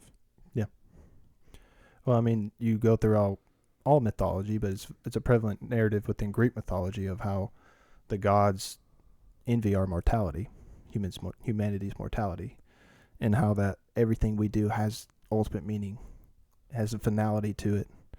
All of our decisions must be carefully weighed and calculated because there's ultimate risk in everything we do. Yeah. Because once we die, it's it. Right. Whereas the gods are immortal. So, and I think the Greek gods are just an extension of the fallen angels and all that. But Yeah, me too. Yep. so yeah, the enemy aspect is kind of crucial,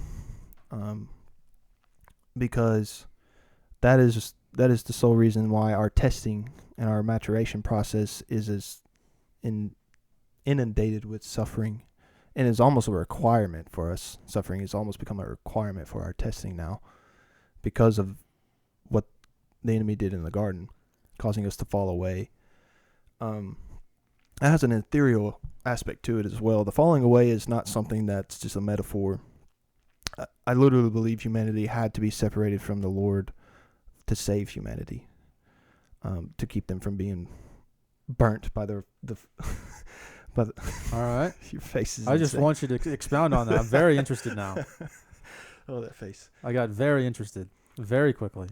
So, all throughout the Old Testament, you see men who encounter God. Like my favorite one is Moses. Comes down from Mount Sinai. Yeah. His hair is white. Right. Yeah. Right. His eyes are. He doesn't blink. His eyes are just open. Like, They had to put a veil over his Right. face. Went up looking like a spry 20-year-old and came back looking like he was 140 with a face that glowed. And all he saw was his back. and he saw Right. it. Yes, there were the clouds. glory of God. And so, yeah, Well, whatever he that saw is. Jesus. 100%. It's called a theophany. That is a new term to me. Oh, we're gonna have the whole segment on that. All right. I mean, I'll write it down. We'll do a study. Is that not the Greek word for God breathed, or am I thinking of a different word? I don't know the Greek word for God breathed, but a theophany is just an appearance of God. Okay. I'm pretty sure. Like You an can- you can look epiphany, it up. but You can look it up. divine. But Breathe would have pneuma in it, so I don't think so. yeah. Yeah. You were saying. So you see. Yeah, you see. I think Isaiah saw God, or he went up into the heavens. Elijah did. That's the first Elijah, person I yeah, know. definitely. Enoch. Ezekiel Um, certainly had many visions. Ezekiel. Wheels within wheels within wheels And with yeah. flaming fire. I mean, Isaiah had a ton of visions. I can't remember if he saw God or not. John in Revelations fell down as though he was dead when he saw Jesus, All right. which is insane to me, because not that anybody could ever be perfect, but if you're the disciple that Jesus loves, Right. you got to be pretty good Yeah. as far as the nature, your heart, and to have walked with Jesus as long as he did and become God's best friend. And then when he shows up in his glorified form in a vision, you don't recognize him, and you're scared to death, literally. I don't know. That scene's always just blown my mind, just It's about incredible. the nature of the glory of the Lord. But the purpose of that example, to get to my greater point, is that there is a point where humanity could not look at the face of the Lord, could not handle the glory of the Lord without having, experiencing repercussions, like physical repercussions, to the point to where God quit walking in the garden with them, to the point to where God had to appear to them through angels, to the point to where, he was reaching them out in dreams and whatnot. There was no longer, a physical connection. There's no longer a physical experience with the Lord. You look at what the priest had to do in the Old Testament to go into the temple, all the different purification processes. Right. And even still, they were only seeing the glory of the Lord. Was it a cloud? I believe that's A pillar of that's smoke right. by Yeah. day, a pillar of fire. Pillar of fire, by right? night. Yeah, they were only seeing an apparition or something like that, and they Yeah. would come out and they would have to separate themselves like Moses did. Right. And so you see this aspect of separation from God and man, but still seeing this love of a desire for that connection. And I think essentially God's nature is, as it's revealed to us through Jesus and in with New Testament writings, He is pure righteousness. He is truth. Anything that is not of that nature, I think, just gets consumed by fire. I think when you see Him, the judgment that comes from that, you innately know that you are not worthy of looking upon that. You're trash. Not to get into a Calvinistic state of everybody's a piece of junk and they're all going to hell unless you're chosen, but when that experience happens, I see now why we had to have somebody, Jesus, come and save us and take that away from us. And that's kind of where I'm at right now. But I know there's a lot of words and I'm kind of jumping around, but see if y'all can make sense of that. No, I love it, man. There's so much to unpack. When you see, I don't, based on how I understand the world, my thoughts of what God is the highest frequency possible, the source of the motion, the energy source of the motion of the ether. I don't even think you could see that. At least not in our current form. Mm-mm. And that's why I think anytime God appears in the Old Testament, that's why I think it's Jesus. Because that's maybe what we're capable of possibly being able to handle is that form. I haven't really gone down these lines of thinking, but just based on what you just said, that brings a verse into mind, and being made. Is that in Hebrews? And being made like man, he took a form lower than the angels or something. Yeah, that's in Hebrews. That just jumped out to me as fitting to seemingly fitting to what you just described. So it makes some sense. Well, and if you want to bring that frequency discussion into play, right? The idea of him taking a form lower than the angels, a frequency lower than the angels. We appear to. I haven't seen too many angels today. I don't know about you guys. Well, so brother, maybe you did. Hebrews talks about, hey, be careful. You never know. You might be entertaining angels. Jesus talks about, when you didn't feed this person or you neglected me. Well, I've been at home But in my underwear. you've not seen Ezekiel's wheel. Right. Yeah. Right. Exactly. And that's kind of my point. But also, Balaam, the story of Balaam and the donkey in Numbers, I believe. There's the angel of the Lord sitting in the middle of the road. None of the humans can see it. They're just walking by, and then the donkey gets scared the crap out of it because there's an angel of the Lord in the middle of the road. And it starts talking. Right. So I guess my point is that we have no idea what we are seeing or not seeing. Right. Point being, though, the frequency, I think I forgot why I initially started discussing that, but the idea that he took a form lower than the angels may be a more literal discussion of a form of lower frequency such that we can interact with it, just on the daily. The idea of Jesus taking physical form, assuming a lower frequency for a period of time such that he can, be here and interactable with. So that's not a word, but I made it a word. Yeah. So that's a good word. We'll add it Garrison, to I'd like to hear your thoughts on the commander of the army of the Lord in Joshua, the fourth man. I need to pee. I'll be back. Jesus. All Jesus and all of it. Yeah. Any Melchizedek. What about Melchizedek? I think Melchizedek was Shem. That's interesting. Simply because the way that the Lord was worshipped pre-flood, this is we're getting to the outskirts of my biblical cosmology knowledge right here, but again, just kind of making assumptions. When you look at where Shem settled, and you look at the etymology of Jerusalem, like Shalom, Peace. Salem, Jerusalem, or I have the worst Hebrew pronunciation ever, but there's a lot of similarities to that. And then I used to know what Melchizedek meant, but I've totally forgot it. But a lot of that information points to it being Shem. Yeah, I'm pretty sure. I'm not. I used to know that too. I'm pretty sure Zedek is like some sort of suffix that means king, but I could be wrong on Something what? that. It means king. Yeah. I'm not sure on that.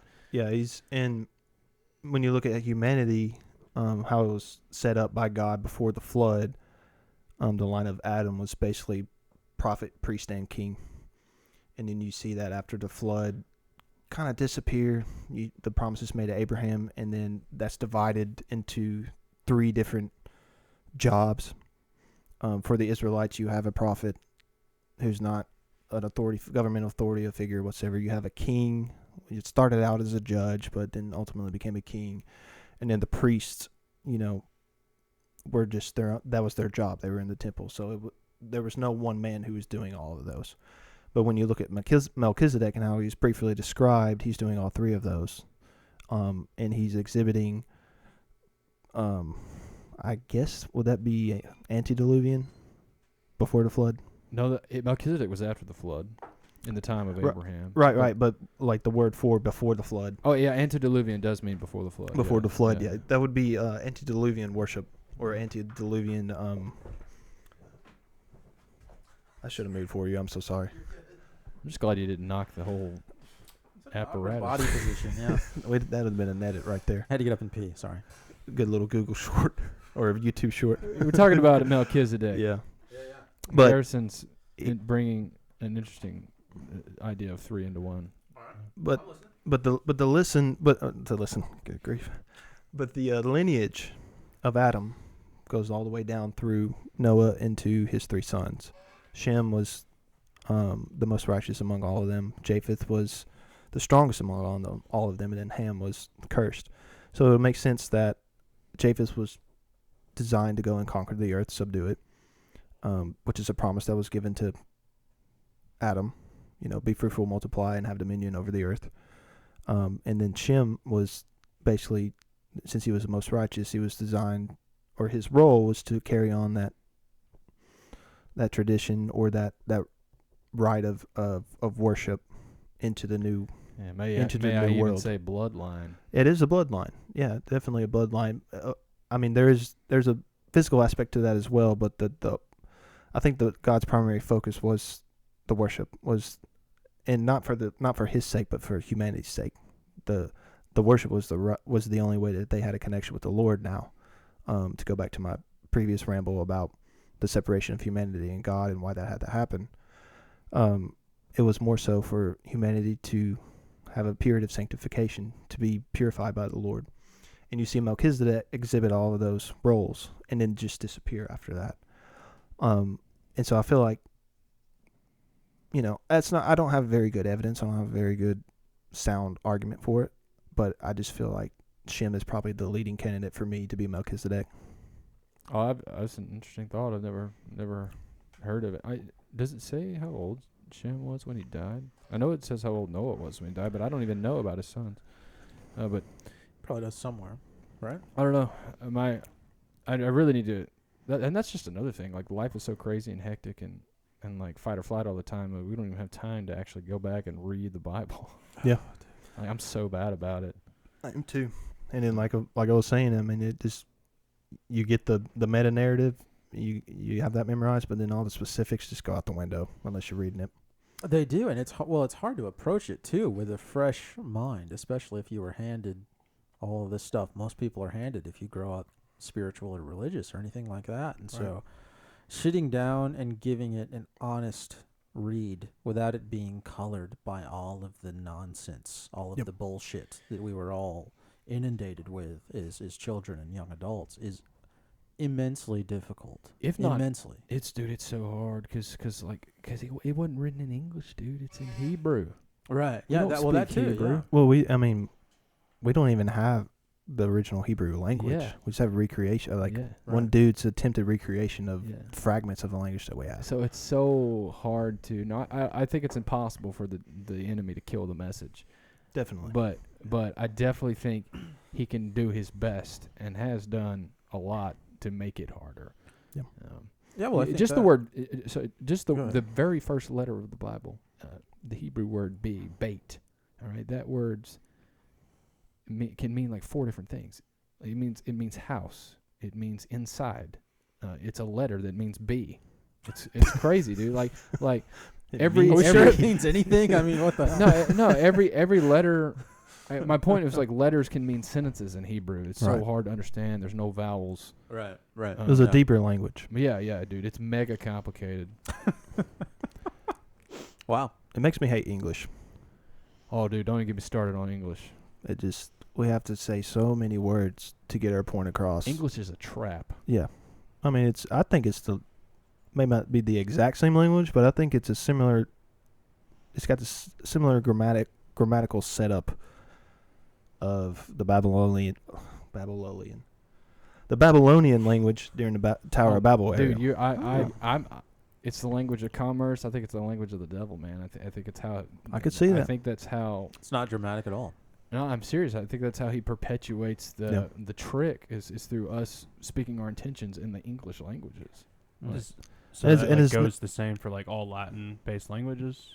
Just so I'm understanding that right. That's a good question, John. Well, Well, English is it's a melting pot right, of language. exactly, Garrison. It's Yeah. not pure Latin, pure Latin-based language. French, Spanish, Romanian. English has got some of Latin. It's got some Even of German. Middle English, Right. It's got Old English. It's got Old English is very Germanish. Yeah. Yeah. It's very German. As yeah. Garrison said, English is a conglomeration of at least in mainstream etymology, of a bunch of different languages. So you can't just call it Latin. You can't just call it German.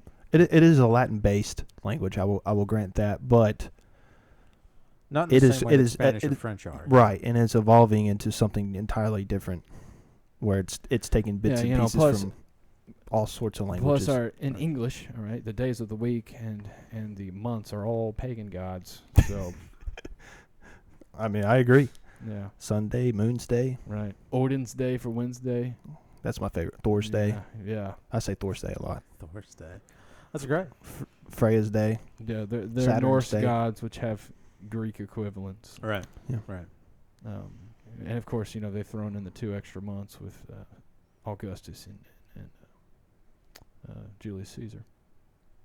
Because September means 7th, but it's the 9th month, so massive confusion there. But that's just my point is that there's pagan. My point is that there's pagan stuff everywhere, and it's Yep. perpetuated in our English language, which Yep. is the language of business. It's the language of international commerce. Yeah. No, I have either of you guys noticed just what seems to be not a resurgence, but a wave of people claiming to like be pagan now? That wasn't Yeah. a thing Oh, 10 yeah. years ago, right? Like, Yeah. is that new? I saw a woman. She was probably our age.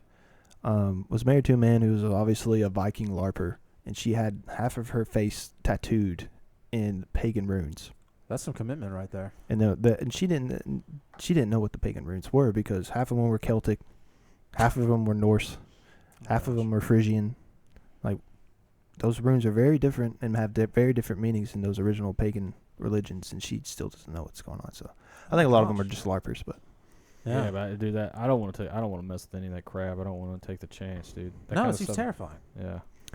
I mean, I used to be afraid of that stuff, but obviously I'm not going to put anything like that on my body. I know it has an ethereal meaning, a ethereal effect as well, but Right. I mean, we are cloaked in the power of the Lord, and a lot of those things are disgusted by the power of the Lord, and so they feed on your fear to kind of pull you away from that faith, make you forget it for a moment, so then they can have power over you. But when I watch these rituals and whatnot, the grotesque nature of them can suck. Obviously, we don't want to watch somebody get ritually sacrificed and all that. But Right. when I see numerology being thrust at me and all these different pagan symbols and business logos and stuff like that, it don't bother me anymore. I just laugh at it. You're more mature than I am then. That's good. I'm jealous. You'll get there. Here's hoping. We'll see what happens. Well, Anything else, fellas? I think this is a good place to call it a day. I don't know about y'all. kind of all over the place, but I mean, is there anything else you want? I feel like there's a couple things we said we were going to get back to, but I've forgotten.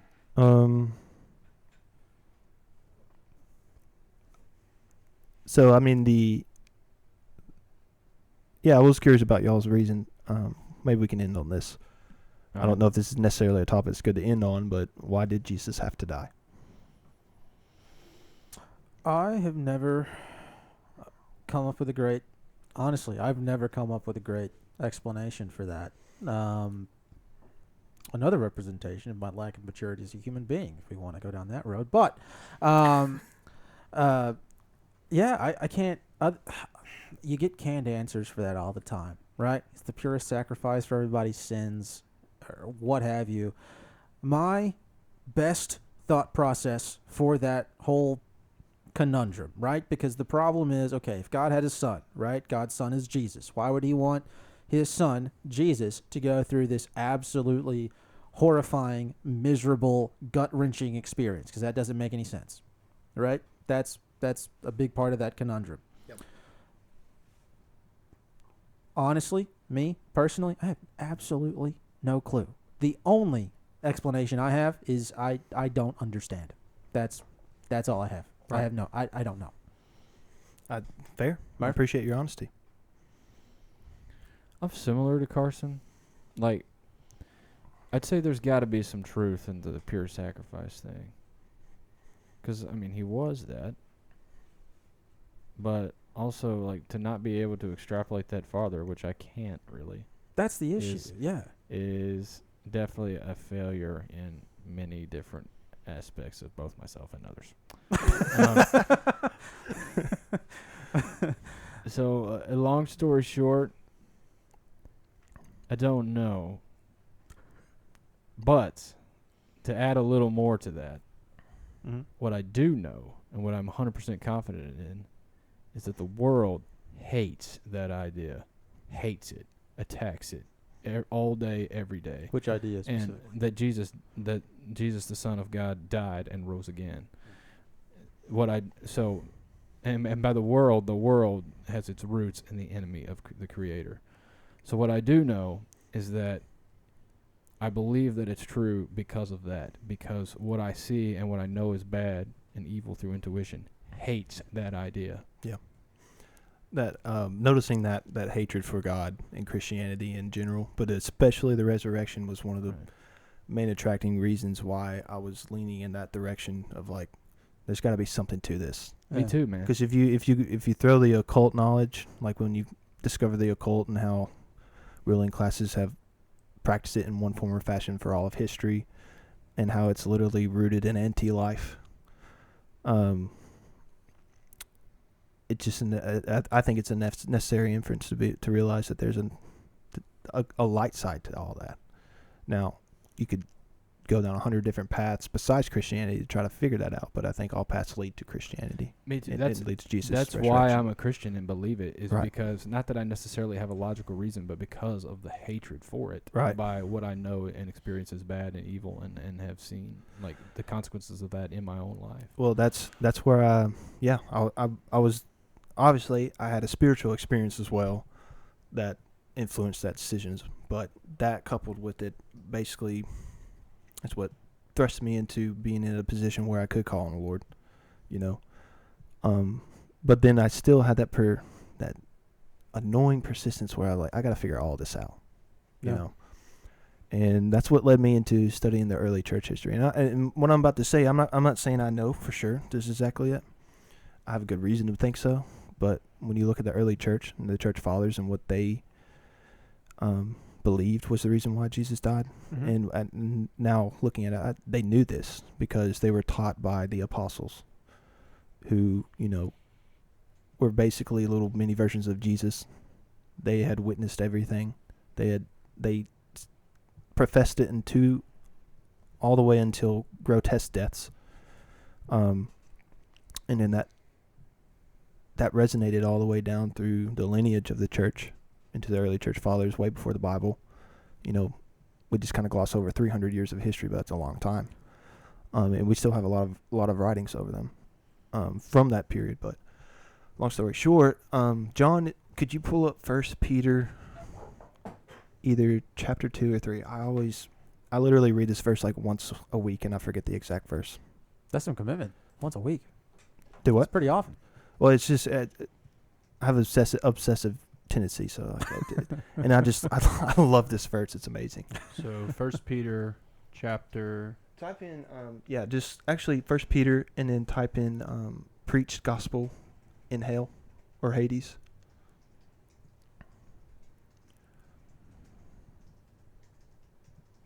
There you go. 319. I knew that was. Yeah, if you don't mind pulling that up for us. Why are you on Quora, John? It's what Google pulled up. I'm gonna go to something better. Blue Bible. Yeah. Or was it Bible Hub? Oh yeah, I like Bible Hub because Yeah. you can get the literal translations and Yeah. it goes word for word to the All concordance. All right, Let's what do you go- want? New King James. Nice choice, brother. Yeah. Good choice. There we go. All right. Cool. It's got the whole verse, the whole chapter. Let's start at 18. For Christ also suffered once for sins, just for the unjust, that he might bring us to God, being put to death in the flesh, but made alive by the Spirit, by whom also he went and preached to the spirits in prison, who formerly were disobedient, when once the divine longsuffering waited in the days of Noah, while the ark was being prepared, in which a few, that is, 8 souls, were saved through water. So now, we have there's a lot to unpack here, but the cool aspect of this is 19. We see Jesus went and preached to the spirits in prison, and when you do, a Greek study of Garrison, you're blowing my mind right now. good, it blew my I have mind. never thought about that. Well, what is prison? Tartarus, Sheol. Hades. Yeah. All of The those. place in the All of center of those. the earth where people go and they die. So Are you saying that the reason Jesus had to die was so he could go visit those people and tell them who he was? not only that, but to conquer hell, because that was who we were. When Adam sinned in the garden, he severed the connection and the bond we have with Jesus and aligned himself with Satan. And so the consequence of that was death, which which God said the entire time, if you sin, you will die. And Satan's like, you're not going to die. And so we always think about that as like a fleshly death. You're going to get to 80, 75 years old, have a heart attack, and then you got to get buried. No, the death is a separation from God. You no longer have a connection to him. How can a soul, an eternal being, an eternal essence, energy, frequency, whatever you want to label it, how could that die? How could that just cease to exist if God made it that way? Either he does it, or that doesn't happen. So if we are the children of the Lord, and with whom he loves so much, and we're created to grow up and rule the universe with him, he's obviously going to come and get us. But there has to be a waiting place. There has to be something that keeps us from eternally being separated from him.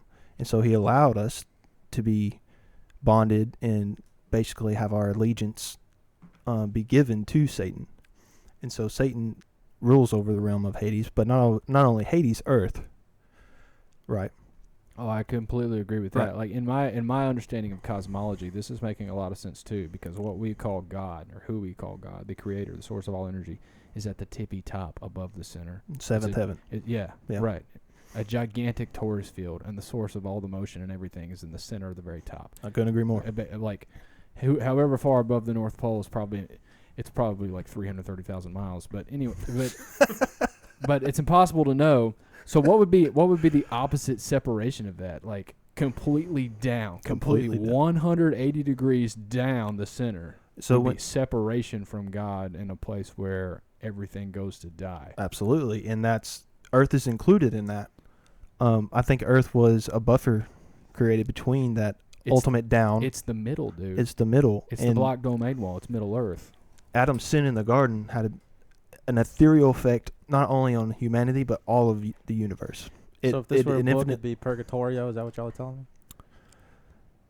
Purgatory is after Jesus' resurrection, I think. Purgatory is a place for people who go and basically, according to the Catholics, receive further sanctification so they can go to hell or heaven. But Right. there's still a chance they go to hell. Yeah.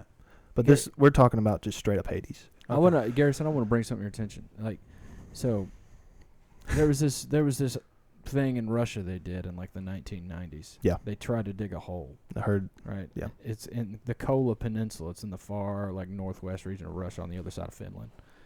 They got to like 8 miles down, digging this hole with like an oil rig, and it got so hot that it melted anything they put down there, and they just gave up. Well, they just hit the mantle. That's very interesting. That's all it could have been. That's all you Yeah. can say. They just hit the Right, mantle. They didn't hear Even anything. though- They didn't hear anybody Well, crying that's- either. the stories of that and the freaking Iraqi soldiers who won't even go down there because there's chained angels on the Euphrates River. Well, they definitely didn't hit the mantle because the crust is supposedly like 22 miles thick. 18. So- I've read anything from like 18 to 36 miles. Yeah, if they only dug down 8, like nothing matched their prediction. They also tried the same thing in Oklahoma and got down like 6 miles or something, and it's the same Just heat. result. That's wild. Yeah. I mean, when you sit and think about when you're in an airplane, you're what, 6 miles in the air? Ish, yeah. Approximately. Around 6-ish there. miles in the air, and that's an insane amount of distance. Triple that, like quadruple that, and that's how thick the crust is supposed to be. Yeah, that's massive. Like A lot of massive. places for beings to exist in there, Yeah. in my opinion. Oh yeah. But I'm sure it's just rock though. It's got just Well, what is a soil rock? and rock. What is a rock, dude? Oh, where does it come from? Yeah, like all these stories of the Greek gods, they might have died in some sort of flood and been petrified. right. So you think all the rocks are that? I don't know where I'm genuinely asking. I think most of the land. That's a crap ton of gods. I think most of like the gigantic landforms are that. I could see that. Yeah. I don't think I wouldn't say all the rocks are that because obviously there was land before the flood. Yeah. But I mean I that's. think many of the landforms are dead gods that died in the flood. I mean they look like it. Yeah. They look like it. There's a scientific word for seeing faces in geometry or Oh, there's a word for that. I can't Geography. remember what it is. Yeah. Yeah. And I think it's a combination of a lot of things, like dead titans, Yeah. burnt buildings, I think petrified trees. that's Um, a whole lot. I could have a whole nother. like the Devil's 15-hour Tower. I mean, the conversation on Devil's that. Tower in Wyoming is a tree, dude. It's a tree. I could see that. I think it's a tree that some giant cut down and the flood came. And now here it is. Yeah. I'm sorry. I'm thinking.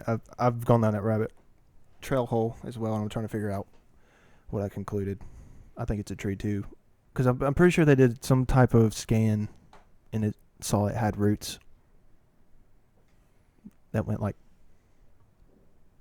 Yeah, they call them volcanic cones that form over like 400 billion years and all this. I mean, anything happens when you have an infinite amount Right, of time to exactly. extend. you know. Exactly.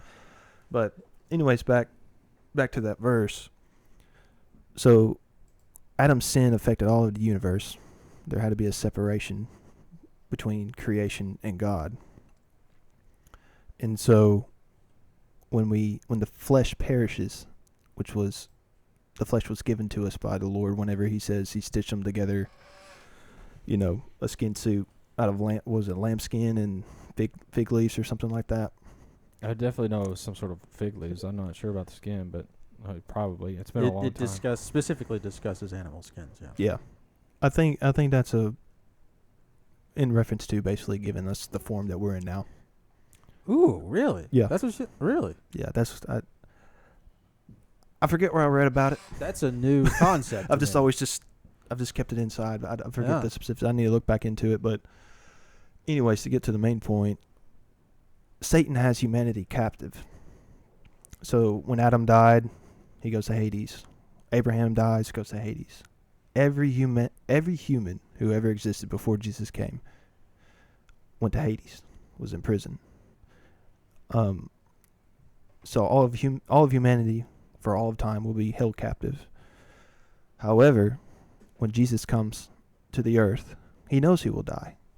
And he prophesied, David probably has the most prophecies about how he'll have to be hung on a tree. And the main purpose for that is, he is a sacrifice. There's an example that he's going to set. There's all sorts of analogies and allegory you can pull from that.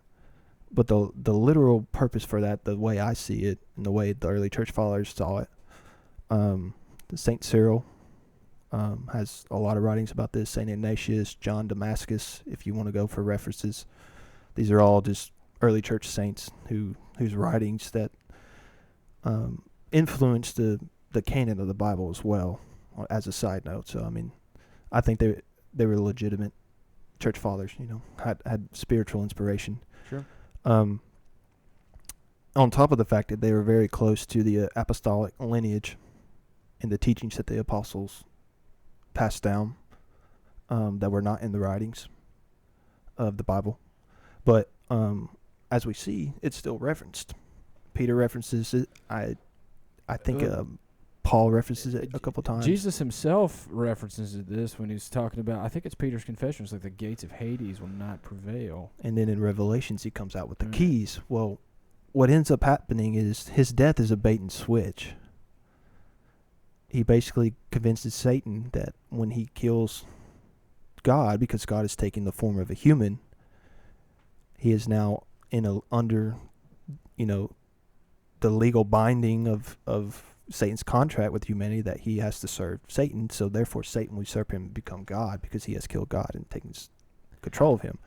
However, because Jesus is perfect, he's God. Because Jesus is God and he has his holy divinity, when he gets down there and exposes his glory, it smashes all of that to pieces. He literally conquers hell, conquers death.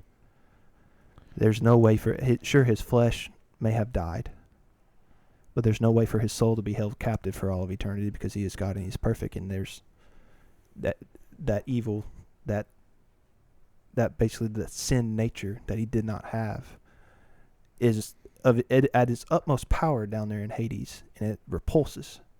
And so then we see that he preaches the gospel to everybody down there. So why would you preach the gospel to a bunch of people who were supposedly righteous?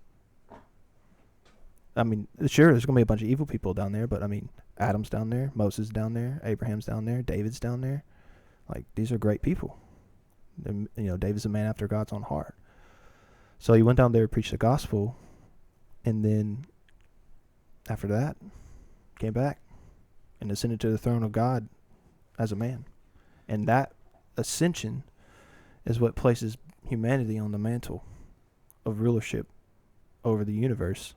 And that's where the church comes into play, and that's how we share in that body. I certainly like that theory. I probably agree with most of it. The most interesting thought to me is that lines up with my own understanding of cosmology. Right. Like the people in Hades aren't going to break themselves out. No. So it makes sense that Jesus would have to go to where the dead are to break, because they're not listening to him on earth because he's on earth. So right. How are the dead going to hear what he had to say? So that makes a lot of sense. Yeah. And that's that crazy question that always came up in Bible class. It's like, what about the people who never heard the gospel before Jesus came? Like, are they saved? Right. Well, that must have been one heck of a Saturday. Yeah. It's the best Saturday in the world. Way better than college football. Yeah. And the other part where like Satan trying to kill God, he did that once before, the Tower of Babel. Yeah. I think that's the whole purpose of the Tower of Babel, to try to build their way literally build into heaven to kill God. The book of Jubilees describes the Tower of Babel as being 8,000 feet tall before God destroyed it. Yeah. I've read that too. And whatever the plane of Shinar is, I have no idea what that is. Perhaps it was at a place. I think it's in Aeon, like in the heaven above earth. I don't know what it is, but like to literally build in there and try to break through the dome to get to God is an interesting concept, to kill him and take his place. That's all Satan's ever wanted. I think Jeremiah is the one that talks a lot about the reasons why he fell. It was essentially... Yeah, it is. Yeah. So, yeah, that's just... I think that opens up so much of the gospel and answers so many questions that are inherently unknowable within the Protestant theology that we grow up in. Yeah. Yeah. Yeah. wanna say It's a fantastic That's a perspective. fascinating explanation, because if you look at The Lion and the Witch and the Wardrobe, what does Aslan do after he dies? He goes to the White Witch's castle and breathes life into the statues to free them. Exactly. That's exactly what he does. So it's Good it's call, just John. you see that now if you look in like a bunch of extra biblical literature, it's there. Yeah. And it's such a good explanation. It's almost an innate knowing Yeah. that we have that comes out whenever we do these writing Yeah. narratives, because that's the only way for the narrative to make sense, because all narratives are based on the narrative of Christ. And to further extrapolate John's idea there, the Inferno is the most famous depiction of hell. It's got 9 layers, but then it's all hot until you get to the 9th layer, and it's ice cold. Ice cold. Freezing cold. So who knows? Who knows if the bottom is hell and it's polar opposite of the top? Maybe it's just as cold. Yeah.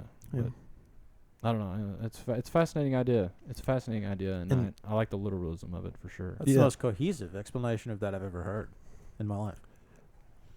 When I read about it, I mean, I didn't come up with this. I didn't figure this out. I read about it and went down that paper trail, and when it finally clicked with me, that's when I was 100% totally convinced. My faith was 100% solidified in the fact that, like, all the questions of my entire life that led me to fall away and disbelieve are answered in that one single narrative.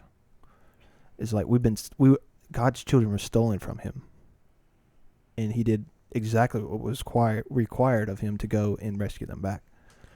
Yeah, and even now at this very moment, like, the story isn't over yet, and in the last days in Revelation 20, it talks about Satan going into the land of the giants to gather Gog and Magog to wage the final war against God. So I don't know. Perhaps there's just going to be this third attempt. Everything seems to come in threes to kill him. Yeah. He's definitely going to try. It's going to be fun to watch. Like, and you said it perfectly. Like God's creation was stolen from him, and then on our side, like, he's being hidden from us, like, at the same time, concurrently. Yeah. At the same time we're being stolen from him, he has been hidden from us through all of this stuff. And as you clearly know, my main way that I think they're doing that is through cosmology. Is what I'm sorry. It's through cosmology, because once that breaks down, Yeah. then it becomes painfully obvious that something much more important is going on. And I think that lines up with your idea of why Jesus had to die. So it's some good thoughts. Hey, if we're ready to end, I want to ask you a thing. Guys, we got a birthday coming up. Garrison. I've not been called Geyser No, before. I'm sorry. That's another. It's a habit. I don't know if you ever met him, but he's another Hey, one of our we've friends got from college. we got a birthday coming up. Okay. Would you agree with that or not? It is almost Christmas. Your dear friend Michael Heiser, who I have poured over his work. I found about Michael Heiser. He's not your literal dear friend, but don't let me put words in your mouth. No, he's a spiritual father for me. Yeah, dude, he was a Yeah. great theologian. I didn't agree with everything he had to say, but I found his like work through a guy named Rob Skiba, R.I.P., who has also died. He died of cancer, didn't he? He died of the alleged corona, but that's a whole nother thing. Oh yeah, I forgot about that. Yeah, but I know who you're talking about. Yeah, but anyway, man, his video on Jesus' birthday being September 11th, 3 BC was mind-blowing. Oh yeah, I wondered if you had seen that, because it makes a ton of sense. Well, that's to why me. I hesitated, because when you said Christmas is coming up, I was like, Yeah. you mean 9/11? Yeah. But yeah. Yeah. Dude, and it makes so much. Everything they do is to mock the Creator. Yeah. Everything they do is to insult everything He ever did for us, and to redeem us, and just the whole ritual. Well, they're bitter because we got, Yeah. he took us back. Yeah. There's the whole idea that all the 33s and everything are, that Jesus dying at 33 is just another fractal version of reality, or all the 33s happened because Jesus died at 33, right? Yeah, I tend to lean towards the latter. Oh, me too. Yeah. And the same thing for the 9/11, because he was born on that day. Yep. Through Revelation 12. So. The 9/11, that's an interesting rabbit hole that I've spent an unfathomable amount of time in. Unfortunately, we're talking like I'd say 1,000 hours. Oh yeah, man. Yeah. It's a lengthy amount of time. Dude, you start with the physical aspect. You know, just with the third tower going down at like 1 p.m. or something. It's like, why did that fall? That was ridiculous. Just out of nowhere. And then you get to the like the ridiculous aspects of it, to where climate change is 9, chemtrails is 11, South Pole is 9, Antarctica is 11. Lord Voldemort is 9. He who must not be named is 11. It's just over. And BLM is 9. Black Lives Matter is 11. It's just over and over and over and over and over again. Yep. And they just mock him constantly. Yep. And they're mocking us too. Yeah. Oh yeah. I mean, there was a time in my life when I couldn't see any of that crap, you know. But think about the billions of people who just go about their day and they see these things and they have no knowing of it. But it's wild, man. It's still right there in front of their face. Hidden in plain sight. Yeah.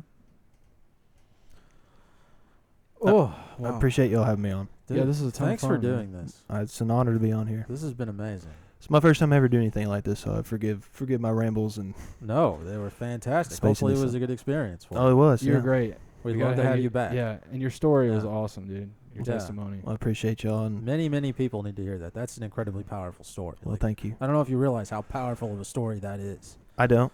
I know.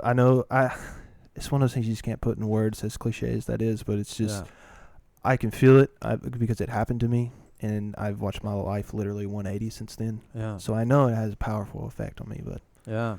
I think that will have that will have a massive effect on anyone you share it with. It's immense. Yeah, I'm happy for you, and like I'm not, dude. And it sounds stupid, but I'm like jealous because like I'm not there, and I'm looking up to you because like I'm not there in my own life, and Yeah. like, Same. I agree. so much Yeah. knowledge has come into my realm since my grandmother died on, in June 6th or whenever it was. It was the beginning of June in 2018, and I hate to hear that, man. I lost nothing but worse than losing a but grandmother. like where does my life keep, like searching for where to go next, and that was just very inspiring testimony, and Well, good. I'm happy for you, happy that you got a family. It's not me. It's not me speaking. It's the Lord speaking through us. And ultimately, when you get into your spiritual journey and start taking your faith seriously, you realize that you're just a vessel, and it's a good thing. Yeah, That the and Spirit works through you, and He'll work through you in ways you won't even know. He'll touch people's hearts through you that you have no idea about. yeah, but that's awesome. It's Like, a beautiful thing. Yeah. Ultimately, you realize who you are, and you are His creation. Yeah. You are the offspring of God, and that brings the context into we have a fight to fight. Absolutely. That's your purpose, man. Like, we have no fear of death. So why not go balls to the wall Yeah. and do your best to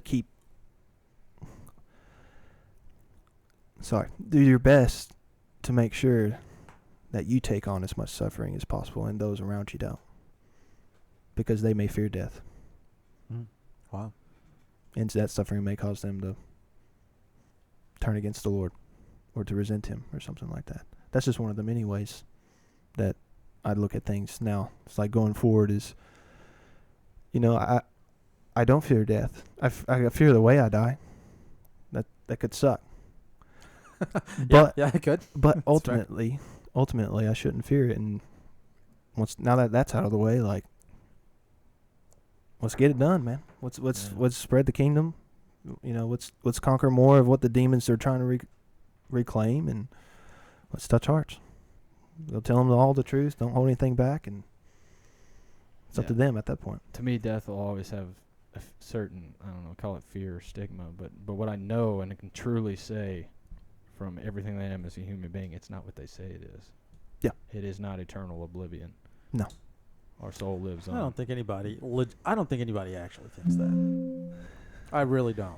I think people You'd be surprised, man. tell themselves that, but I don't think anybody in their heart of hearts legitimately thinks that. I would believe you, because Paul says the law, the word that is inscribed on every man's heart. Yeah, that intuition that's a part of our innermost being lets us know, even if you want to try to lie to yourself, that it's not, dying is not eternal oblivion. You just know that when you're born, there are certain things you just know, and I think that's one of them. I agree. Well, there's accountability. You know, you're going to be accountable to who put you here. That too. Yeah, I think that's another one. I mean, that's where that's the framework for human morality. It's where it comes from. Yeah. Yeah. All right, Tyler. I agree. Thank you so much for doing this. Thank y'all for having me. It's It's been an honor to be on. All right, guys. Thanks for listening. Love you guys. See y'all later.